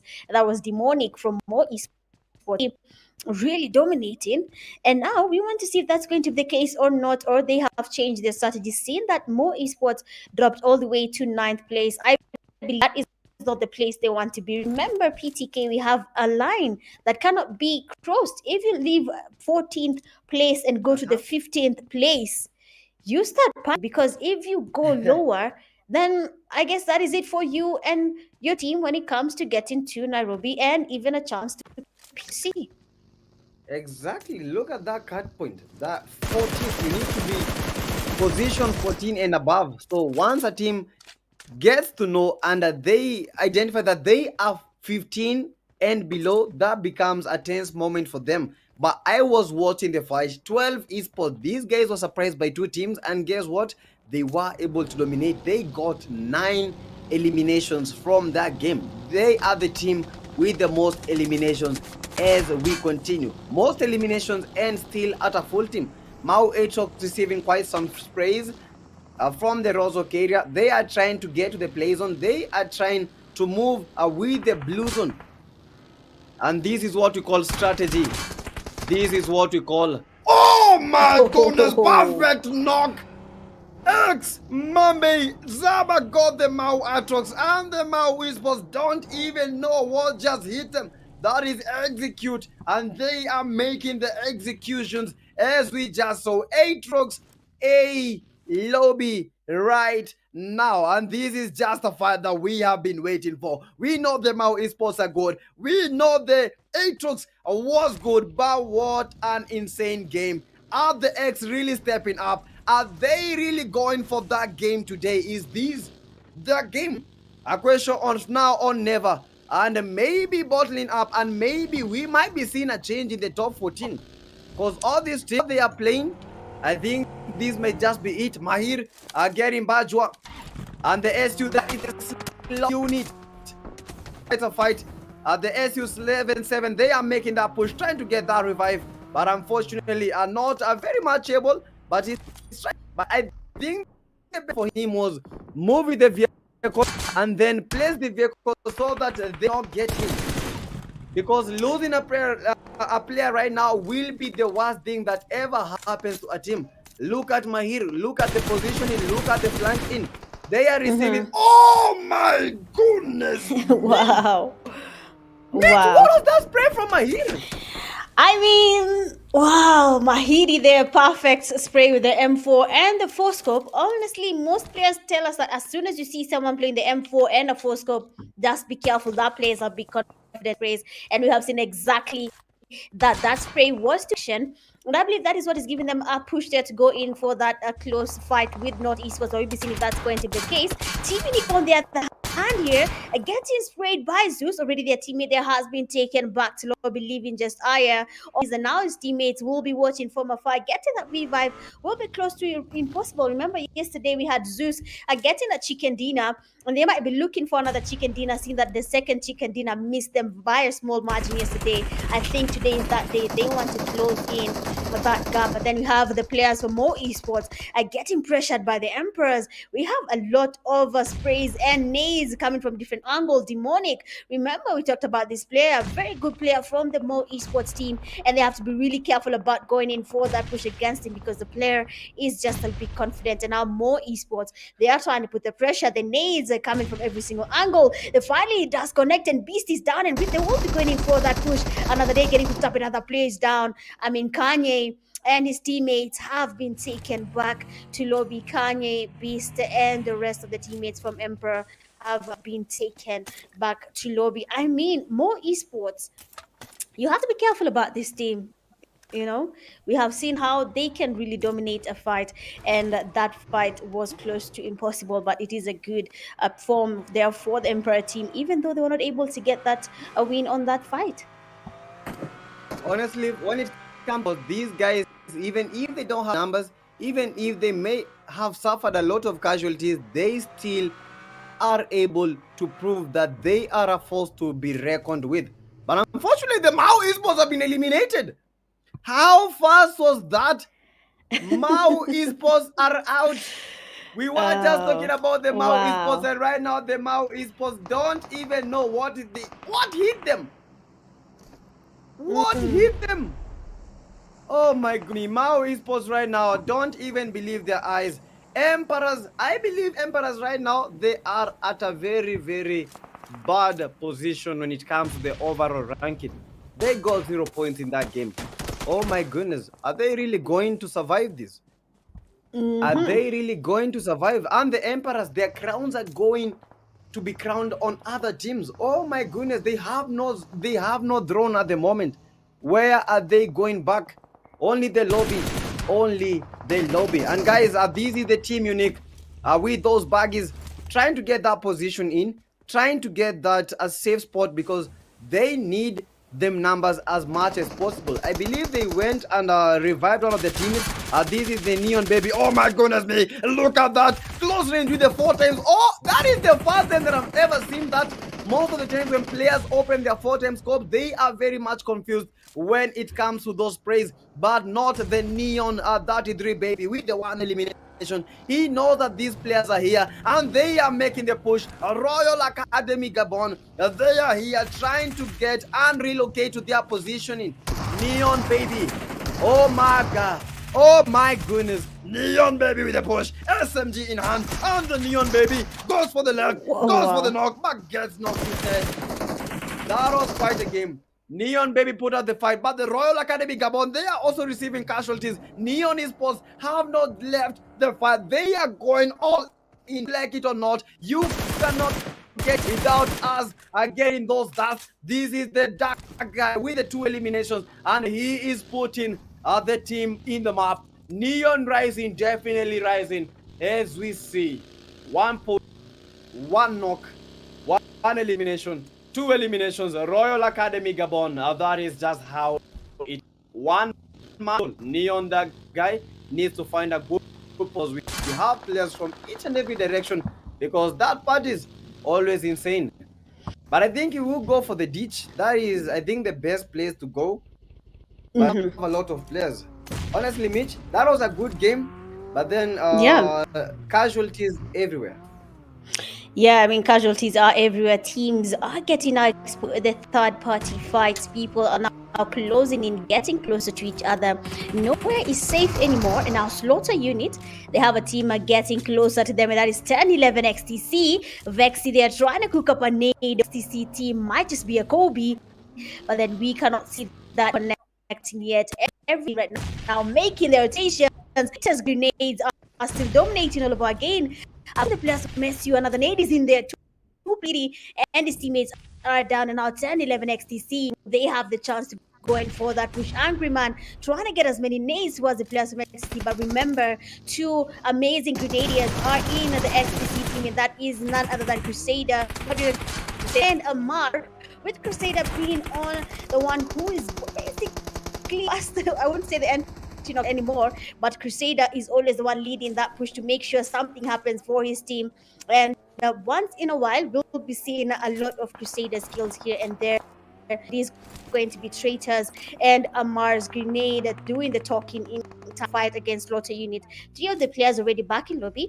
Angry Man being the only person standing. I mean, being the one man in a team is usually the most stressful thing for any player, because you have to try so hard to get your team to the highest rank as possible in terms of placement. And even if you can still suffer eliminations, then why not? But it seems like Traitor will be spotting a player that doing the snaking, trying to be safe there behind the hay. But then my friend is quite exposed, and of course we'll be trying to get the thirst there. But unfortunately, it's not going to be easy. It seems that there are people literally every single angle trying to third party the fight. But I mean, Nick, what? Team Unique has been eliminated? What is changing in Group A's games today? They seem to be a little bit relaxed here, and some of their strategies are not really going as planned. But it's too early in the game to decide whether this is going to be a problem for the teams or not. Yeah, this is going to be a problem because composure happening both ways. All the teams, they have it all. And honestly, guys, this is something out of the record books. Look at the 12. These guys, they have 12 eliminations. Just as the name, they have the same number of eliminations. I believe this is their best game, but not yet. They might be adding their elimination count, and they might be adding it all. But as we are looking at this, every single angle, every single window, players are utilizing every single shot that they can get in. Unless Russia's, this is the only player remaining right now looking to survive and looking to get those placement points. But guys, you need to understand this. When you have the numbers, elimination points are vital. When you don't have the numbers, placement points are the ones that you look for. Like it or not, that is just the way. Or am I lying, Mitch? Nope, that is actually true. And the Russia's here, Rush. Mimi has been spotted. And of course, is it Mimi or my has been taken back to lobby, but they'll tell us there in the comment section. But for now, 9 teams remaining. The zone is getting smaller. Teams are now closing on each other. We'll be seeing a lot of teams and now going in for that fight. They want to be in the third party. They want to be the ones to get the eliminations. But then I'm for that push the DBS, trying to get something happening. But I mean, sports in the fight here, and they are the ones taking 10-11 all the way back to lobby. I mean, a lot of things are changing right now. Most of they not even understand what is happening around, because everyone is trying to get a piece of the eliminations. They want to get their numbers up. So we'll be seeing whether this is going to change or not. I believe now this is where everyone is starting to use their supports and fraggers for their teams. If you have an aggressive player who is confident enough to lead a fight, an ambush, then I think this is the time to let those players lead, because honestly, you have to be putting your best players in front, and then now we can talk more about the team. But it seems like Team Execute being able to eliminate Zeus Moris all the way back to lobby. So now we just at 6 teams remaining. I am really interested to know which team will be giving us the first chicken dinner of the day for Group A. Seeing that we know these teams are PTK, which team do you think is going to be having the highest chances to getting that chicken dinner for this first game for Group A? Honestly, when it comes to the team that might win the chicken dinner, we are looking currently at the numbers. That is the 12 esports. They have the numbers when it players, and when it comes to the elimination, they have total players in their squad under 14 eliminations. And look at the Execute. They have 4 players and 6 eliminations. So I think these are the two teams that might be able to win count. Neon are with 2 players. Oh my, eliminated. As soon as I mention a team, they get it. As soon as we just mentioned that team, a team with capability, but unfortunately Neon are out of the race, and these are the final 5 teams that are remaining. You have the 12 esports with a combined 14 eliminations, Execute with a combined 6 eliminations, we have the ITX with a combined 4 eliminations, we have the RAG with 3, and finally the North esports with 1 combined elimination. So it is a matter of who will get this, who will make it happen. 5 teams remaining, 13 players in total. You have the ITX in the ditch trying to make that survival count, trying to get the placement points. They know that they are in the top 5, but is the top 5 really what they are aiming for? Look at the nade. That was a good nade. Not a grandpa is down, and the North esports, not grandpa getting eliminated, and the North esports 12. One of the 12 guys is down. 12 Pablo getting the OPA to exotic, and it's happening again. 1 fight, 1 third party, and the 12 esports, they are going for the push. It is a 3v3. It is a 3v4.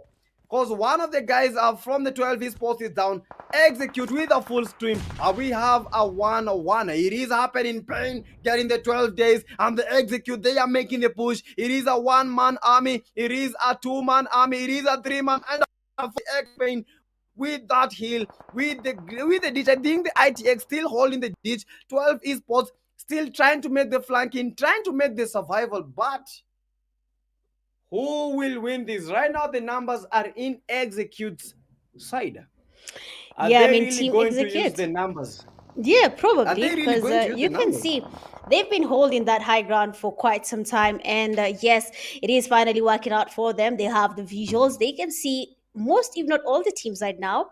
We have not Crypto. They are just holding by the west side here of ITX. That is invincible player Rupo, trying to get some nades towards them. But then Team Execute, they have a very interesting flank there from Mamba, making sure he can increase the Execute's vision on the players that are right around them. They can make sure that they do not have anyone next to them. And finally, the flank did pay off, and Mamba taking down one team. That does reduce the number of teams surviving. 3 teams in the game, and that means Team Execute has a better chance right now of getting that chicken dinner. They might be working towards that. Remember, they are also in the first page, so a chicken dinner might just be the best thing for them right now. Getting up that leaderboard is very important for every single team. Without EXE, we can see Swashi, they are doing a very, very interesting rotation going towards Mamba. Invisible player Rupo just staying there, snaking it out, waiting for people to make a mistake, and then maybe something will be happening. But then Mamba, they have been spotted.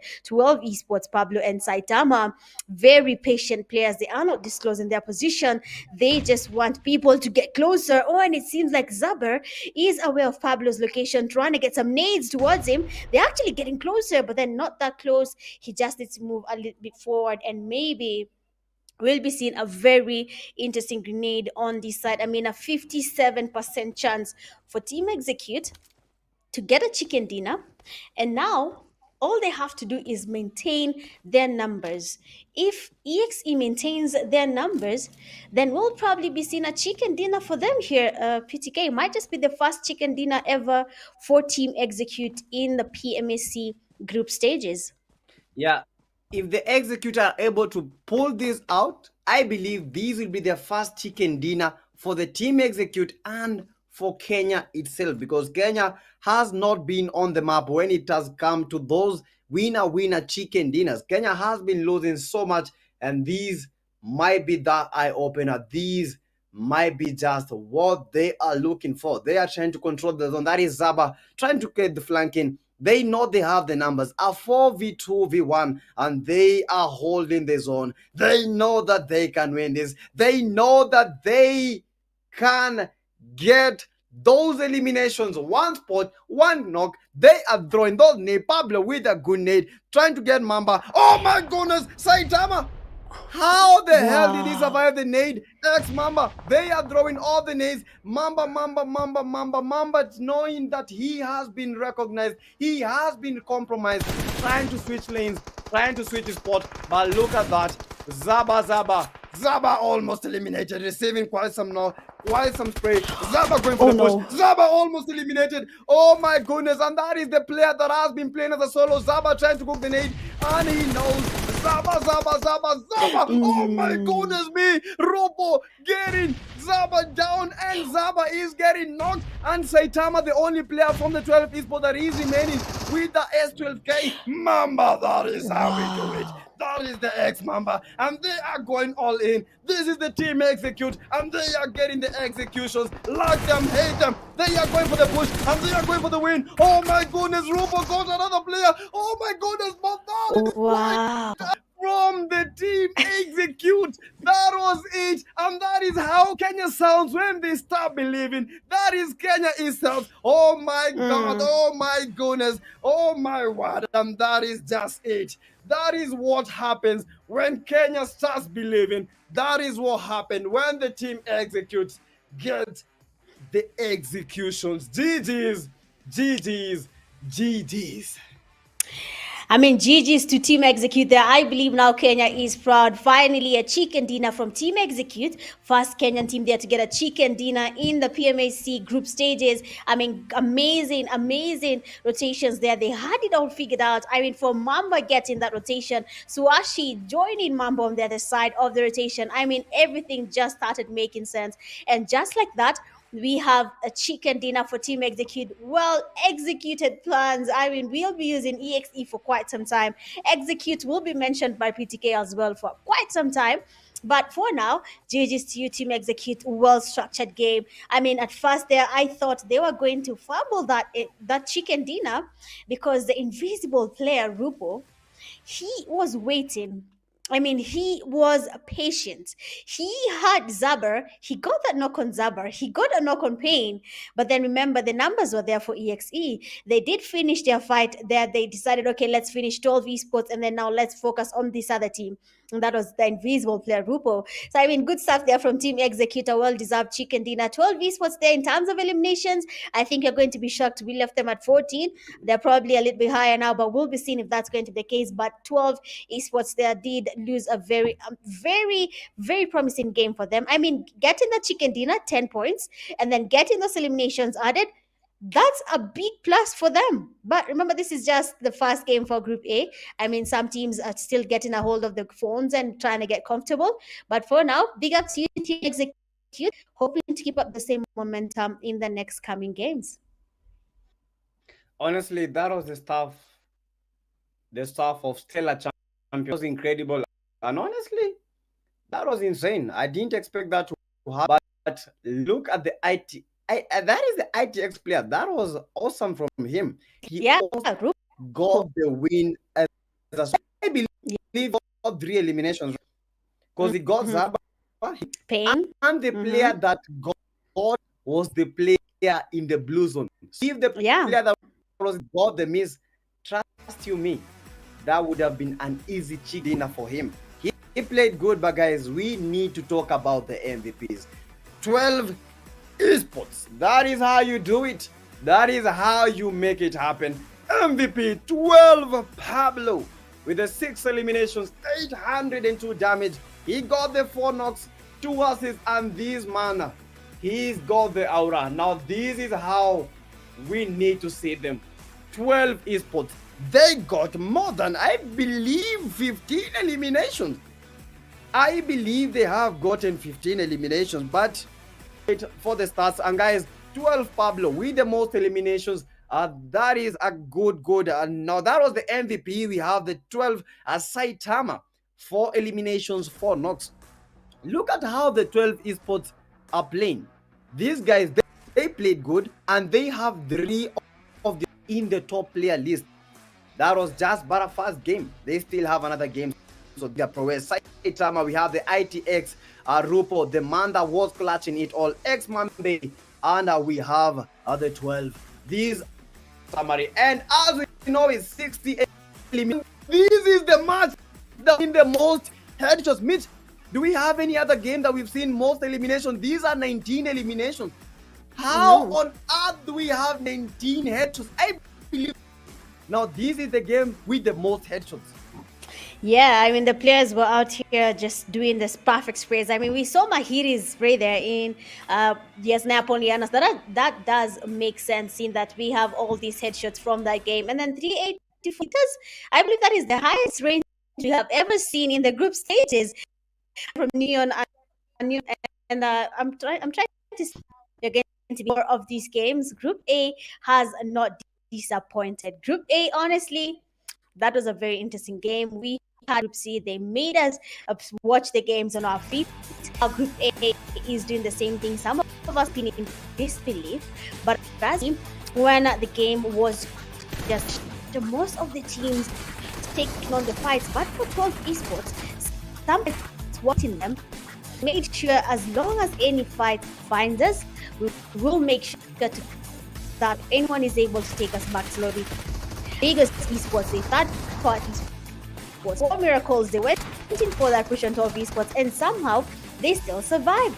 And Team Execute working their way up to from what they maintained every passive game. They waited, they did their very late rotations, they played slow movements towards the safe zone, and finally that did work out. Though for more esports, we were very impressed with the wipe they had on Emperor, but then somehow along the line make it to the safe zone. Remember, this is a competition. If I can hear shots, then probably casualties are there as well. So why not third party and get some eliminations happening there? But then Neon Rising here taking on another amazing try on the players from Rag was not going to be easy, because now the cover from the Rag team good, and they were able to take on Neon Rising easy peasy with 10-11x third party fights, almost getting themselves an amazing game. But somehow this was just not their game. They tried to get it happening, but then Amar being third partied again by 12 esports. From the beginning of the game, 12 esports have just been finding themselves at the right place at the right time, and that did work out here. We thought Execute was going to lose that, because I mean Rupo was just doing it, and if anything, if Rupo had numbers, would have gotten that chicken dinner for his team. But then it does happen. XE, we had Mamba there, agents to his name, 541 damage as well. So Bashi coming in there with 4 eliminations, a damage of 519, Zaversions ended in 22 damage, then Pain with 1 elimination and a damage of 272. I mean, Mamba there did really work it, but you can see the damage from all the players. It means really trying to get something happening for their team. And finally, we have a chicken for Team Execute. Yeah, that was an awesome game. One of the most unexpected. But I believe at this point, we are seeing teams improving from the right now. This is just incredible, and this is just the stuff. Team Execute with the chicken dinner, 23 eliminations. That is 13 eliminations and 10 for the placement point. We have at the team, that is the 12 esports. They have 20 points. That is the 20 total points. GG to them. They made that happen and they got the elimination. They got the points. This was the team. And I said 15 eliminations. Yeah, that was right. We have the ITX having one of their best quadruple, trying to quadruple execute, but failing. But he was able to knock two of their players. We have at the rack, they played good, but guys, with that game, we are seeing a change when it comes to the overall ranking. RGCs still at the top spot with 86 points. We have Zeus eSports with the 81, Unique with the 78, 3Cs with the 76, 12 with the 68. But guys, right now we are talking about the team execute. Having gone up, not in the top 10 initially, but right now they are in the top 6 with the 66 points. So are we going to be seeing a change when it comes to the day, to the next game, and when it comes to the remaining days? I believe so, and I believe so. Yo, look at the 12 esports. Yo, look at, these are the two teams that have been battling it up in the number 1 and the number 2. That is the 12 and the X. Although the 12 got the number 3, execute, look at the point margin, 68 and 66. That is quite insane. We have the number 9 to the number 16. Glory, they have been playing good, but that was not their best day just yet. We have been seeing teams playing their best. Balls, we have the Rejects, we have Espada, XTCs. But I believe XTCs, they have suffered when it comes to that game. They have not played as they would have wished to play.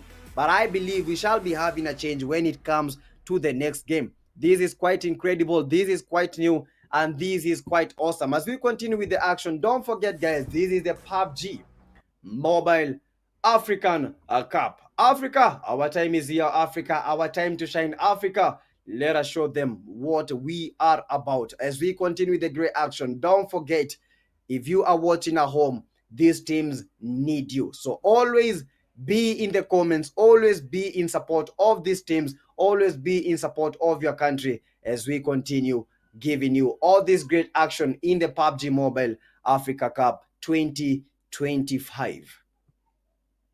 Exactly. Well, I believe that is it for game number 4. We have one more game to go, but for now, we'll be taking a quick break and then we'll be seeing you guys after the break. BRB.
Here we go now. Here we go now. Here we go now.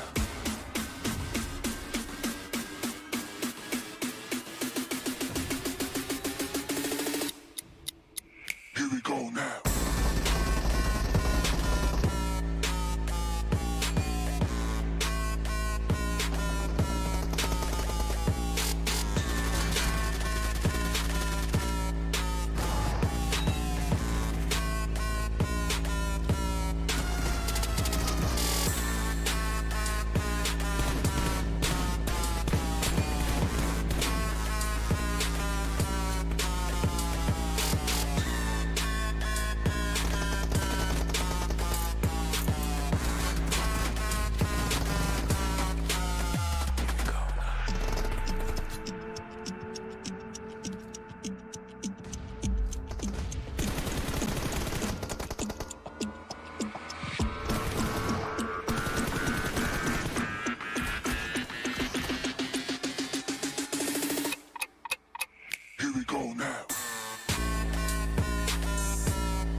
Woo!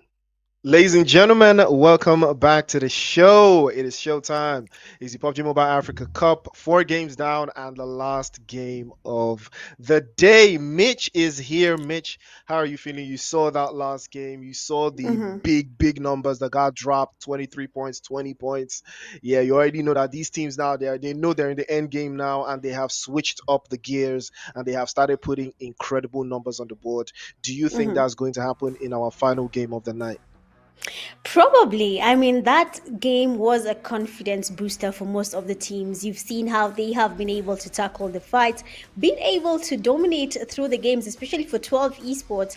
I think that's something I'm going to be looking at. It's going to be consistent, even constant in the next game. This is the last game of the night, probably for Group 8. It's just the last game for today. But I'm hoping to see more things, honestly, coming through from all the teams. I'm actually very excited, if I'm being honest. That game was intense. So I can imagine what's going to be happening now.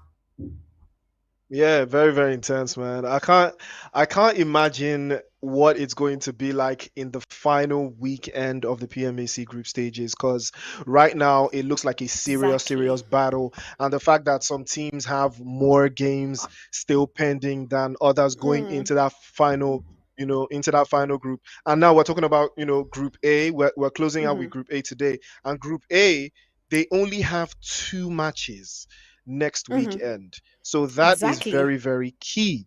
That is very key right now. They need to squeeze whatever points they got today, man, because next week They they do. play the least. So every other team has the advantage going into that weekend. Group B, group C, they play way more games than group A. So that is going to be very key into that game. But you already know it's Miramar, last game of the night, and everybody has to step up to the plate, Mitch.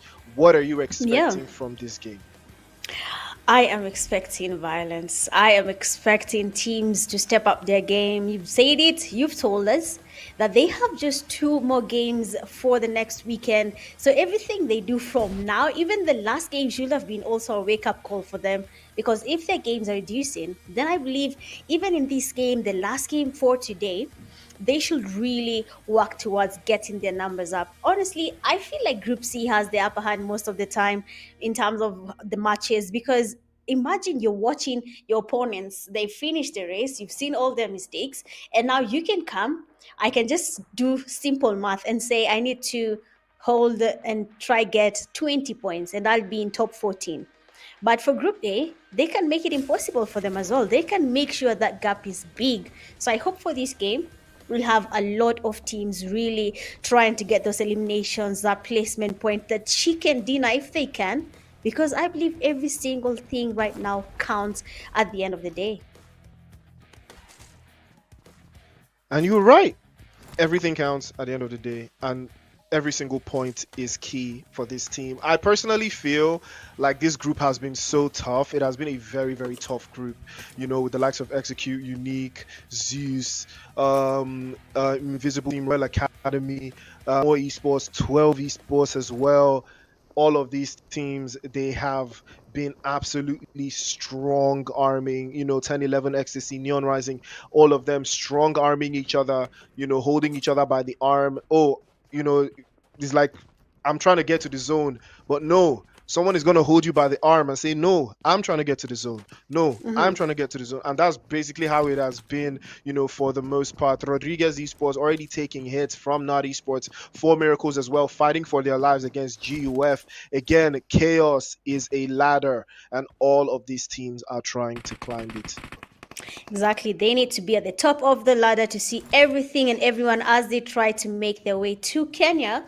But for now, most of the teams are taking on the fights. Not esports already going in for that push. They want to take on Rodriguez. Already Fatal has been taken back. So there'll be amazing damage there. And Crave, of course, will be trying to retreat and avoid this fight as much as he can.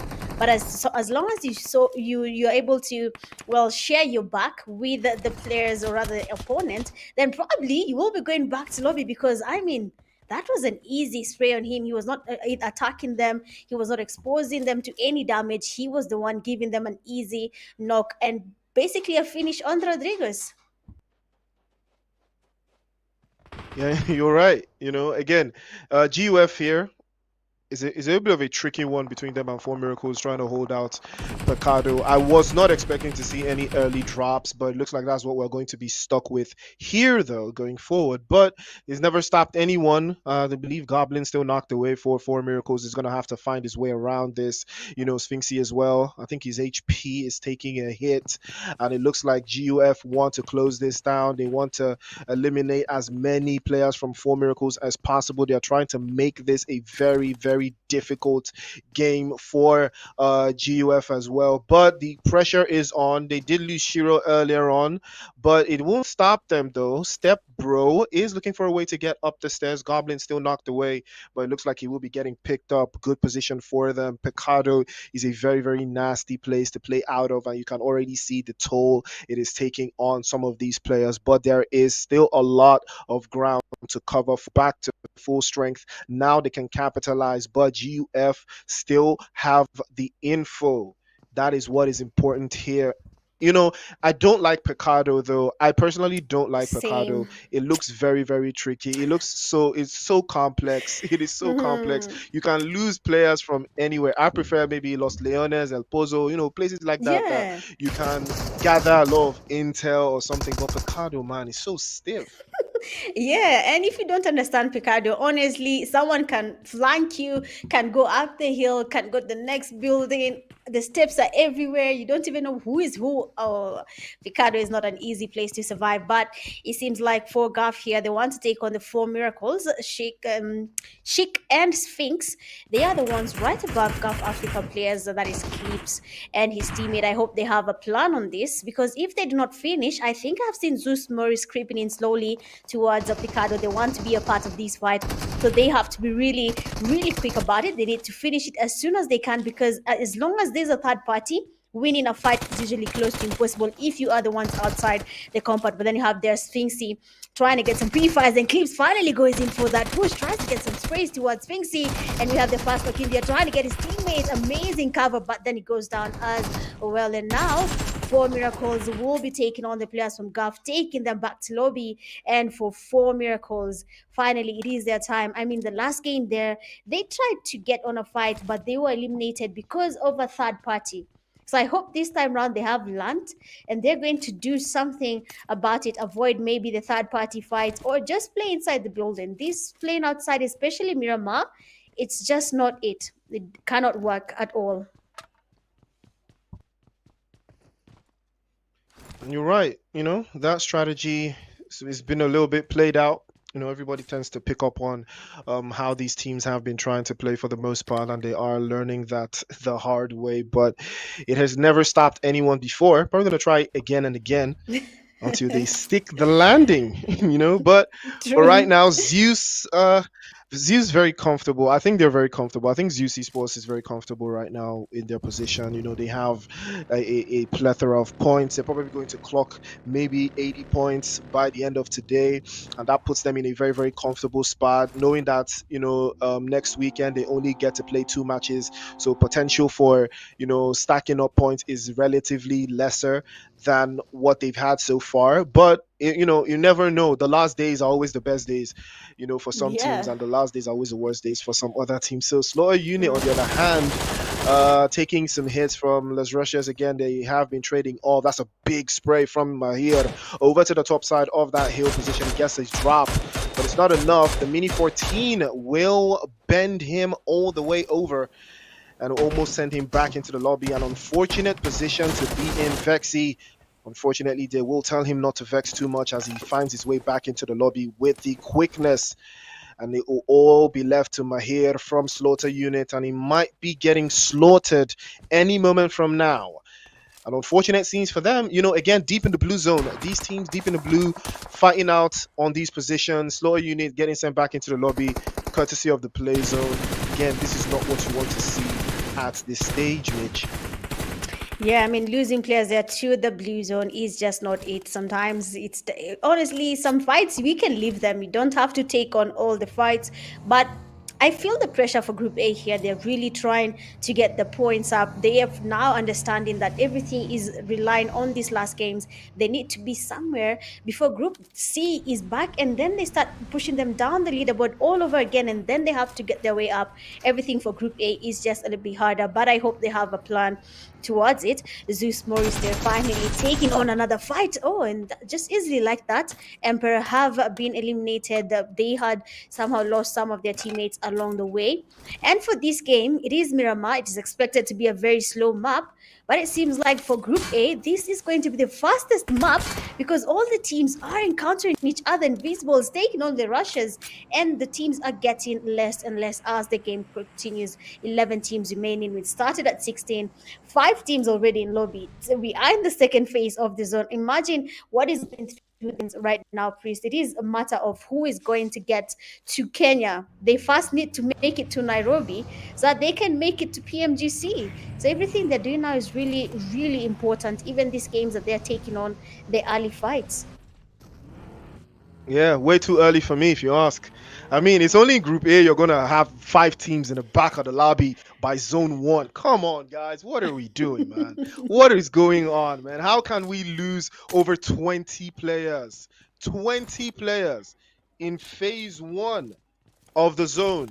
It's only in Group A you will ever see anything like this happening, and that is exactly why this group is so techy. It is such a difficult group to play in, and you're starting to see the reasons why Zeus Sports continue to show dominance. 5 points to the good. Team Unique as well. Again, most of these teams, they tend to play better when they don't lose any players early, and also even more so when they get early eliminations. You can see 4 Miracles, Unique, and Zeus Sports already on that trajectory. Madman already putting bodies back into the lobby. Naughty Sports looking like the victims once again. Grandpa, can he get out in time? He's taking hits though, but he manages to escape just by the skin of his teeth. His vehicle almost going up in flames, and I spoke too soon.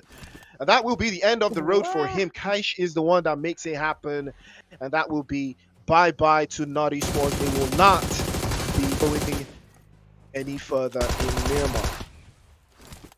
I mean, 4 miracles there. They had 12 esports player landing that kill on their feet, and he took it honestly, gracefully, and took that play all the way back to the Now Saitama, he'll be taking on Spinsky. We can see the damage on him, but then Spinsky is not losing that fight at all.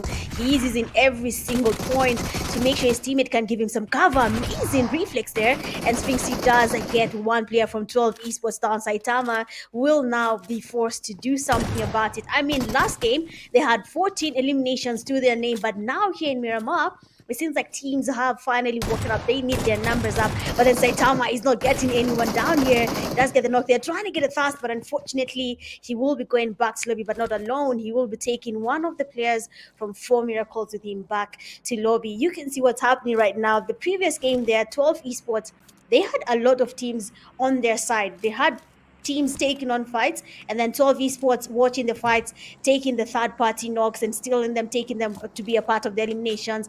Honestly, did work out then, but now it's not going that way anymore. 12 esports is in lobby, Slaughter Unit is in lobby. Teams that were doing a really good job in the previous game are now not doing that anymore. But I see Unique and more esports still around. I think Unique and Mo really need to get their places back. Already Mo is at 9th. They're going lower, but now they're back. I hope they have a plan to close that, because if they do not, we had a lot of Mauritius teams leading, but now the table is finally turning, and we have new teams, new regions coming up the leaderboard. Yeah, absolutely. New teams, new regions, all stepping up on that leaderboard. But if you look at the zone, Royal Academy coming in from that northwestern side, they're trying to hold in just at the box of Chumasera. Minas Deva will be home to 10-11 Ecstasy, playing in from the south, and more esports also in that eastern side. Now, this is a very good zone for Neon Rising as well. They are seated quite nicely on that northern position, sitting in a little bit of a pocket of space, a little bit of a high ground position, and some craters to work out with. But more esports, again, this play zone is very, very helpful because it gives a lot of leeway to a lot of these teams. Looks like Zeus Esports now will clash with Neon Rising. Again, this is going to be a big trade-off. I don't see a world where Zeus Esports want to take this position away from Neon Rising. Doesn't look like they want to commit any bodies going forward. Because if they do, they might lose one or two players. Doesn't look like a worthy engagement for them, but they do have a very good position on the high ground. They can get a lot of intel to work with. Same thing with Unique, though. A little bit of a side by side for most of these teams. If you notice, most of the teams that are trying to make these rotations, they're looking very solid, all with 4 players up. None of them have lost a single player except for 4 Miracles, but their rotation was kind of tricky coming all the way from Picado, so it did cost them a little bit there, but it did pay off in a good way. Royal Academy still very quiet coming in from that western side. Hopefully they will be able to find a way through, but in the south, 10-11 Ecstasy yet to get any eliminations. We are going to go into phase number 4 of the circle, pitching the teams a little bit closer to each other, and then the chaos is about to ensue. We still have 34 players in here. Again, it's a little less, so it gives a lot of leeway for a lot of rotations because there are less teams, less bodies to worry about. And that is what happens when you lose like 30 players in zone 3. Hardly have a group except for this one. So this is the consequence of that happening. There's a lot of space for teams to make slow rotations, get as much intel as possible. Invisible team, hopefully they will be able to find a way through to spot inside those spaces in the south.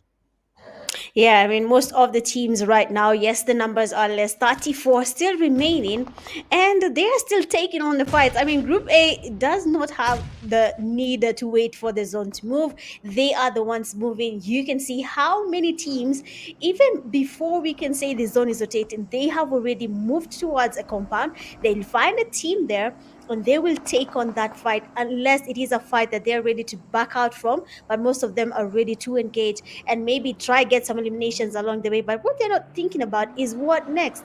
If we go back to lobby now, how are we going to recover Miramar all over again? We're not going to be doing that. But then now 10-11 XTC Amar does spot the players are from Invisible. Amazing sprays, but then don't see a knock. At least one player finally is exposed, and that is fast. And immediately he is going to be taken back to lobby. Traitor, amazing cover for his teammate, but they seem to be not interested in getting that push yet. They want to scout the situation. They want to make sure it is possible for them to go in for that fight. Then maybe 10-11 XTC will be going in for that last kill. That is Rupo from Invisible. I believe this is the second time Rupo is the last person remaining from his team. He is always surviving. He is always the one waiting and trying to get his team towards the chicken dinner. So I believe the team right now should really get closer to Rupo. Give him the IGL title for now because somehow he has better calls in these games, or maybe it is just not their day. And for Invisible team, that's just going to be facing the lobby for a long time before maybe their strategies are changed. Looking at Zeus Moris holding the church, I think they'll be staying there for quite some time because no one is moving them. But as XTC here is holding the high ground, they have a team lacking around, and that is the EXE, winners of the previous game. And we can see amazing sprays there from Zaber, though they have to be really a lot more. Esports is also closing in around them, so they have 3 teams really close to them. So one small mistake and one team will be going back to lobby too early. But for Group A, just like Priest is saying, this is a very interesting group. No one wants to wait till the end to fight. Everyone, the first zone, we had already lost 5 teams. Now we have just 9 teams remaining, and we are not even at the 5th phase, and people are already going back to lobby. What is the strategy for Group A? How are they so different from the other groups? It's really interesting to see this, honestly. Yeah, I mean, there's a lot of teams here that play the exact same way, more firepower, more chaos, more action. And you're starting to see that is the plan. That is the strategy, the way it has always been. It's now a battle of, okay, who is much more aggressive than who else? You can see Pain from Execute here trying to get a little bit of intel on one of the players from 4 Miracles. It looks like Goblin, and he does have a sideline on his position. Probably going to take away that one. He does take him away, and that will be the end for 4 Miracles. No placement points, but they did managed some major eliminations to back things up. Aya has been knocked away though. It's more esports now. Mauritius against Mauritius. Who is going to come out on top? These two teams need all the points they can get. Unique in a very good spot on that leaderboard, but more esports need to add to what they've already got. And they are between these two teams now. More esports are the lesser of the two. No eliminations just yet, but Unique already blaring off 5 eliminations in this map. So that keeps them in a better position physically, mentally, even emotionally as well. That puts them into a better echelon. The only difference is more esports are prioritizing the play zone now, and they are trying to keep execute also deep in the south side, outside of the zone, and their focus might be getting split between these two teams. Zeba is already making a play for it, advancing their position inside that southern push, and now more esports, if they can capitalize on this, they can be a stumbling block against the guys from Unique. If they can keep them at bay. What a grenade from Lord have mercy. That grenade was absolutely diabolical, almost sending Unique back into the lobby. And they will fall back to a much more defensive position because the zone is just a couple of seconds out, and it will force Unique to make a very drastic decision. Do they want to crash the party? They have lost a teammate already. They couldn't pick Aya up, and now the defense is all more esports are thinking of right now. They have been able to keep this defensive line away from Unique. They've claimed the position. If Unique can make a rotation into a better spot in the zone, they have an opportunity to at least turn this around. Yeah, but more esports there. They really want to hold them down. They want Team Unique to remain at the same place. I believe now they are aware that that is Team Unique they are going against. And of course, in terms of points, they are almost at the same place there. And I believe more esports wants to be ahead here. So they'll be holding Unique there for quite some time. But it seems like they'll be making a rotation. And they'll be waiting to see how that goes. But then more esports does sport Team Execute as well. Rupo again being the one making it impossible for Team Execute to handle any fight without someone third party in a fight here. Rupo will be waiting for Team Execute or more esports player Aatrox, and then he will start third partying and maybe getting a few eliminations and points for his team. But for now, more esports, that rotation will be very important. They need to be really alert, because as soon as they make one small mistake, Team Execute is not going to let that slide. They will be taking more esports all the way back to lobby. So let's wait and see how this will turn out. There is a team also closing in as well. They are getting closer. I believe that is 10-11. They want to be really close to that fight. Every single team right now, they can hear the shots, they can hear people engaging in fights, and they want to be on the side that gets them as many eliminations as they can. 8 teams is not that much, and no one wants to be on the pushing end right now. The game begins, everyone is fighting. Now the game is about to come to an end, and everyone, for some reason, is just going to be waiting it out and see if they're going to be getting anything happening on their side. Royal Academy player from Gabon, they are just trying to get their rotations here. They cannot move without Baggy. It will be exposing them to very easy knocks to the teams that will be engaging in the fight.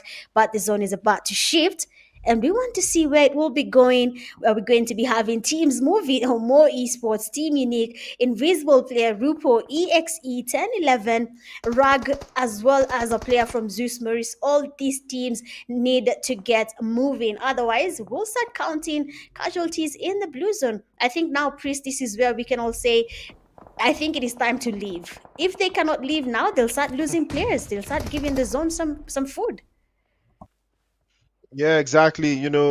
Team Execute making their rotation a little bit slower than usual. 10-11 just up on the hillside. If 10-11 cross over to the other side of the hill and spot their position, things could look very bad for Execute.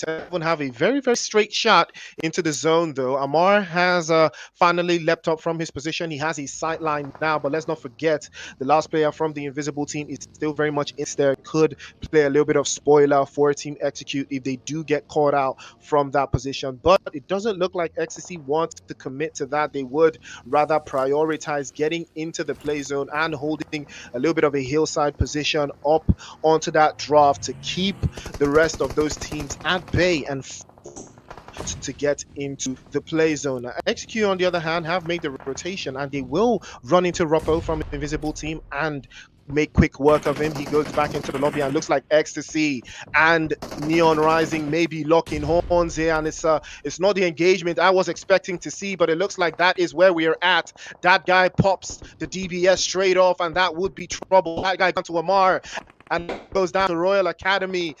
And 10-11 to see have lost 2 players in all these engagements. They cannot afford to lose anymore, as Unique now getting boxed in by the guys from More Esports. They have been fighting tooth and nail to steal these positions away from each other time and time again. And Crusader, unfortunately, will be sent back into the lobby. And trouble in paradise now for Ecstasy, as Neon Rising will also continue to apply more pressure. But here comes Zeus Esports now. They want a piece of the action as well. Logic with a drop. Cage goes down immediately. Beautiful grenade over to the other side there from Exist. And here comes Swash as well from Execute. He wants a piece of the action too. He wants more eliminations. He wants to put Kenya on the map. And he wants to take the responsibility on his shoulders. More Esports still fighting tooth and nail up onto that hillside. Again, Amar continues to apply the pressure. A grenade over upside.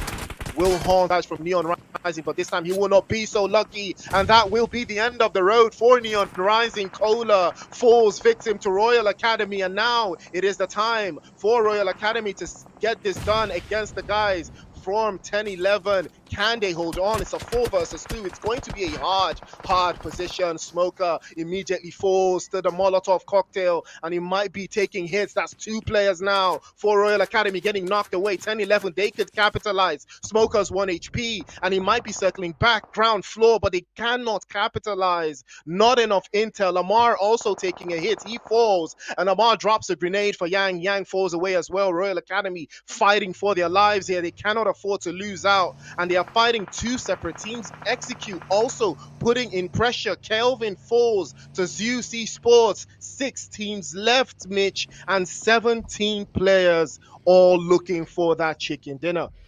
I mean, the chicken dinner is something everyone is trying to grasp right now. Nades coming in, and now Zist is down. More Esports finally getting their time against Team Unique here. Madman being the only person starting. We have seen him getting the MVP title. Amazing spell Lord, and he's down, and that leaves only Aatrox, last man, to be able to get something happening for More Esports. 2 players, for More Esports, and now Madman, the only player from that team, will be forced to do something about it. Zeus Moris, on the other hand, coming in right behind them. Lord will be facing the rot that is from Zeus Moris, taking him all the way back. So with teams now closing in on each other, being amongst the winning teams will be close to impossible, because every single team right now needs that chicken dinner. XTC holding the same compound. Royal Academy players, 2 players, really close to XTC players, and they need to get that spray happening. They need to get pushing, because as soon as XTC gets that 1 knock, as soon as they leave Amar to get 1 grenade working, then we'll be seeing Bego and Amar going in for that push. We know Amar for his amazing grenades. They're always connecting. They're always getting people on their knees. But then this time around, it seems like they lack those grenades to get anything happening on a Royal Academy. More Esports, basically a landmine where they are. Nades coming from Team Execute, and they are not done. We can see some nades getting cooked up. They want to get those knocks. More Esports player Demonic on the receiving end right now. Unique Madman playing it safe.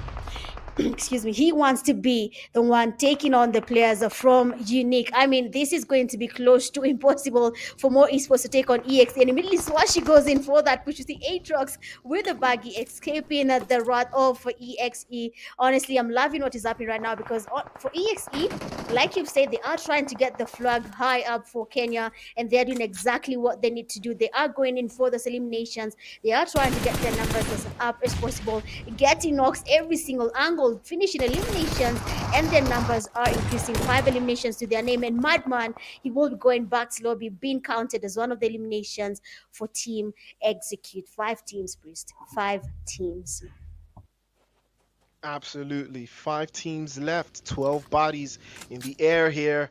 Execute still executing. They're still up to, I believe, 3 players, and they're putting the work in, but it looks like Zeus Sports may have their number, and they will start to dial. Mamba goes down immediately as well, but they will be traded off. Fabian also getting knocked away, and here comes Tugga. Tugga will be getting swept off as well, and that will be the end of the road. Yeah, will reign supreme against Mauritius, as Zeus Sports will be eliminated at the hands of the X execute team. They have been executed, and that will be the end of the road. 8 eliminations to the good. Swash and Zaba, the last 2 left for execute.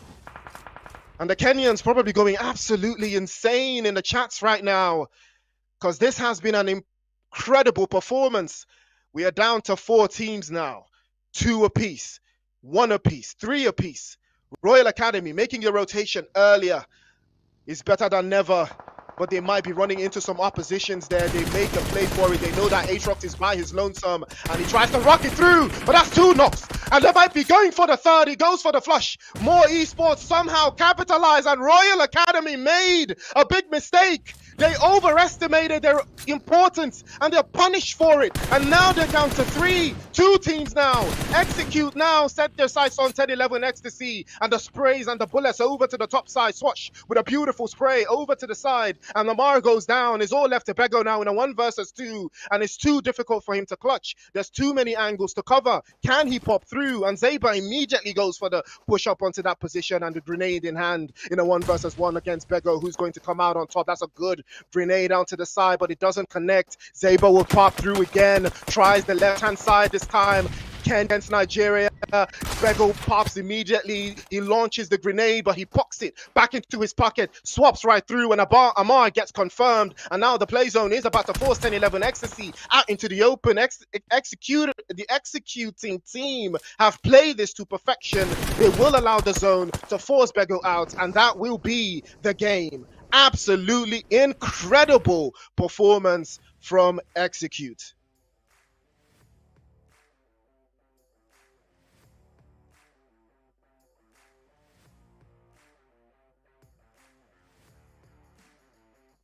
Woo! Chicken dinner for Execute. And what a journey, what a ride, what a performance they have had, Mitch. Exactly. I mean, that is something people are going to be talking about for a very long time. Winner, chicken dinner for the Execute. I believe they are the first team in the PUBG Mobile Africa Cup 2025 group stages to be able to get 2 chicken dinners in a row. We have not seen that from day one, Priest. Not a single team has given us a chicken dinner, first game, second game, following back to back, and we have witnessed it today from Team Execute. First chicken dinner for them here in the group stages, for Kenya as well, and now they come again in Miramar and they get the second chicken dinner. All you can say is kudos to Team Execute. Amazing calls there, well deserved chicken dinner. And of course for XTC, there's always a next time. Yeah, I mean, they it was a very it was very, very incredible. There was a lot of it was very, very high risk. Unfortunately, the play zone did not work out. Execute got really blessed with the zone towards our final third. Royal Academy could have been their game, but they overestimated their position, and they got hurt in the process, and that cost them going into that next spot. But it's still part of the game. It's still part of the strategy, and it worked out in their favor, and that is what we love to see. Exactly. XTC there would have gotten it for RAG as well. They had the chances, but just not in this game. Looking at the MVP, we have Zeus Thaga from Zeus Moris getting 1 elimination, a damage of 1,117, 3 knocks, surviving a total of 25 minutes and 39 seconds. 3 assists on his name, but 1 elimination with a damage of 1,117. Thaga was doing something, just that the eliminations were not counting. Probably they were being distributed along the team. They was just getting the knocks, or we had third parties getting his eliminations. It could have happened along that line, but then amazing calls, the amazing gameplay for Zeus Moris via Thaga being crowned the MVP. And the second top player, we have Mo Aatrox from Mo Esports. 3 eliminations, a damage of 914. Third place, XTC Amar. 3 eliminations, a damage of 811. Fourth place, we have EXE Swashi. 7 eliminations, a damage of 806. And then in the 5th place for the top players, we have a Zeus Moris player, that is Logic. 5 eliminations and a damage of 737. I mean, Zeus Targa here, we can see how he was also helping the team. There you can see Logic 5 eliminations and then Targa 1 elimination. But the damage between the two players, the difference is quite high. And it explains why he has the MVP. Though it looks funny seeing 1 elimination getting an MVP title, but everything does come to play from survival to damage to the assists. And that tells you every single stat matters. You know, we had 60 eliminations in this game. 11 of those eliminations did end in headshots, and we had 2 airdrops get looted in Miramar. 5 grenade eliminations. I believe this is the highest I've seen for today at least. But 298 was the distance. Faker had his bullets travel inside of this Miramar game. Unfortunately, nobody used their vehicle as a fly swatter to eliminate any enemies this time around. But we're looking out for more where that stems from. But incredible performance from the likes of Zeus, Execute, 1011 Ecstasy, Neon Rising. Unfortunately, I think they got caught out there between a rock and a very hard place. Royal Academy falling to the side just a little bit there, but we are talking about it right now. But let's take a look at the highlights. Let's see how it broke down from the beginning of the game all the way down to the last kick of it. I mean, Mitch, you saw Rodriguez Esports, they got rocked very, very early against the guys from NAD Esports, sent back into the lobby with the quickness. This is one of the things we talked about. Teams were getting eliminated relatively very, very early, at the beginning of the game. Les Roches is exactly falling into that as well, with Slaughter Unit being also one of those teams. Before the close of the first zone, we had already gotten 3 sent back into the lobby. Yeah, I mean, a lot of teams were getting eliminated. Group A is still that group we'll be talking about for quite a long time, because I did not understand why the teams chose to take on the early fights, losing the fights too early as well. It was very alarming. But looking at North here, I believe they had a chance just by a small margin, but Team Unique just said, you won solo, you will not be the next player from Invisible Rupo, you will not be doing that to us again. And he was taken back to lobby, but for 4 miracles, the players they tried to take control of esports. They had good strategy here, but then when Saitama went in for that push, we were all amazed. The S12K, he ensured he did that one thing we love doing as players. As long as they get my knock, there's no way I'm letting that knock stay. We have to go back to lobby together. And that is how 12 esports, even though they were taken back to lobby a little bit early, they were able to gather some elimination points to their name. Team Execute gathering up as well some points, getting third partied, but still somehow survived through the fights.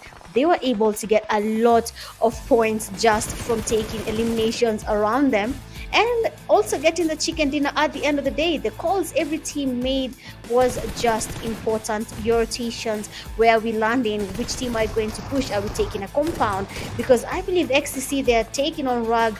That did give them some confidence, but the zone decided that compound will no longer be a safe place for you to stay, and that made it impossible for them to go ahead and get a chicken dinner, because once the zone favored Team Execute, we had them having a really good time. I don't know how Rug decided to go there. They did leave a very nice building, but they gave the eliminations to Mo Esports player Aatrox, and that did disadvantage them. But for EXE Swashi, another player from EXE that has an amazing spray compared to Mahiri, because we saw a player SU Mahir, a very nice sprays from him. But looking at the winner chicken dinner team starts, we have Zaber getting 1 elimination, a damage of 262. Swashi, 7 eliminations, a damage of 806. Mamba with 2 eliminations, a damage of 617. And Pain getting 2 eliminations and a damage of 155. I mean, EXE is amazing as a priest. I think this team will be a team people need to be careful about at the end of the day. Just like Unique, Mo, 1011, all these teams people are mentioning, I think EXE is also in that bracket with these teams. Absolutely. I believe they are also in that bracket. I mean, with this performance that we've seen from them today, it shows you exactly what kind of team they are. And that translates into the leaderboard as well. 22 points what a finish they had. Zeus Sports also with 13, Ecstasy with 12. Ecstasy still yet to drop a bomber that we know that they are very capable of dropping just yet. More Esports also 9 points to the good. Royal Academy 7 points.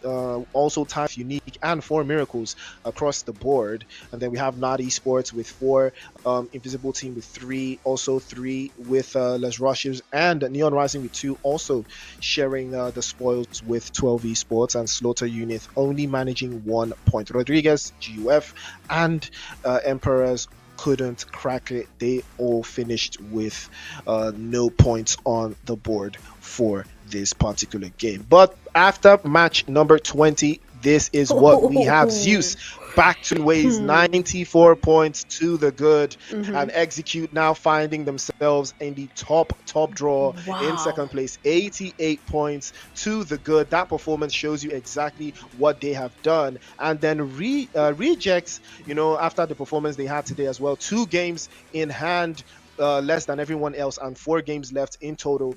That tells you that these guys have the opportunity to finish this very, very strong. Unique as well, also tying in with 85 points. 3 Crown Esports with 76, and 12 Esports with 70. More Esports with 66. Also with 66 is going to be Neon Rising, and Team Angry Smoke is also going to be there with 64. Temper with 64. 2 games in hand, 10-11 Ecstasy with 61. And Boss, the guys from Final Boss in 12th place with 55 points. Rejects X with 52.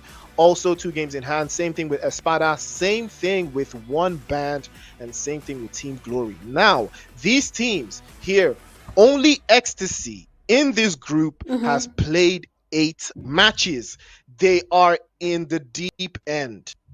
The only team here that has played only 8 matches. And then on this side, Royal Academy is the only team with Invisible Team that have both played 8 matches.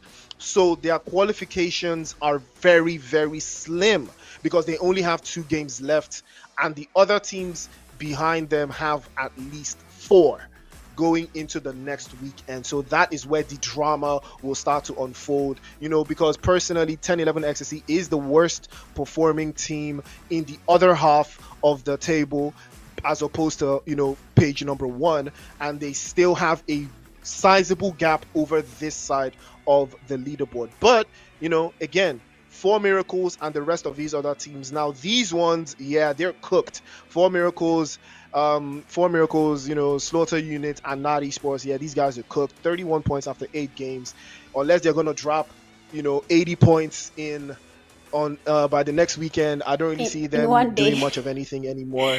But you never know. I mean, we saw 12 Esports drop some major numbers today, so it is not far-fetched. It is a big possibility for that to happen. On this side of leaderboard, you now have Rodriguez. They're also cooked, 24 points after 8 games. They're basically averaging 3 points per game. That's not enough. Those are not PMGC numbers, unfortunately. 23 points for Riz Esports, and the rest of the other teams here that have only played 4 to 6 matches each. But again, that tells you how tricky it is. And then you now have the last part of the leaderboard, Mitch. Now, this part of the leaderboard is just unfortunate, that these teams just couldn't crack it. The PMAC was a very, very difficult is a very, very difficult competition, and it's starting to show, how these teams perform and what it looks like. Yeah, I mean, looking at Dream Team, there are 6 matches and getting 8 points, as well as the Le Rushes. Sorry, it's very unfortunate, to be honest. That is true, and I don't think there's much that can be done, but they can still try their luck. It's good to stay optimistic. But we have GUF there in the 43rd place, 44. We have a team getting 7 total points. 45, we have EC getting 7 as well. 46 for B4M. We have the Mad Monkeys at 47 getting 4 points. And then Emperors at the 48th slot getting 3 total points. And these games, Emperor has played 8 games as well. Some really, it does happen though. Some teams, it's just not their day, but it's okay. Looking at the elimination leaders, we have Zeus Logic, 22 eliminations, to his name. RJC Nasser coming second with 18, tying with Saitama from 12 esports, 18 eliminations as well. Zeus final boss player fourth place with 18 eliminations, and then fifth place we have RJC with 17 eliminations. I mean, initially I had Madman there staying as the MVP, but then now it is changing. And now players are finally coming up. Zeus Logic, we have seen a lot of him. We have seen how much he can really engage in fights and take on any team. As long as he has the team backing him up, we'll see a lot of Logic being played here. And of course, maybe him being crowned the player with the most eliminations by the time PMAC group stages come to an end. But honestly, I have enjoyed today's games. I cannot even insist. I don't know how much I'm going to emphasize, but today's teams have really, really done their thing. And we have to talk about. How they have really, really, really done it, because they came from nowhere with the GT30 Pro. They will rise, and so can you. By now, win a trip to 2025 PMGC, be their number one fan, and outplay the rest. I mean, it is GT30 Pro at the end of the day. Priest, you haven't tried it yet, but soon we will. Soon. Yeah, yeah, we absolutely will try the GT30 Pro. I can't wait to get my hands on it, though. I can't lie. But Same. that aside, it is the PUBG Mobile Africa Cup, and what a ride it has been. 20 games down, one more weekend of action before the finals in Nairobi, Kenya, and what a ride it has been so far. Absolutely incredible Mhm. performances from all of these teams, but the journey is still on, and that next weekend is going to be one for the history books. Every single team is going to put everything they have on the line to grasp a straw, to grasp at qualification, and I will be Mhm. there for it. I hope you will be there with us as well, as we have come to the end of today's broadcast. It has been Priest, it has been Mitch, and it has been an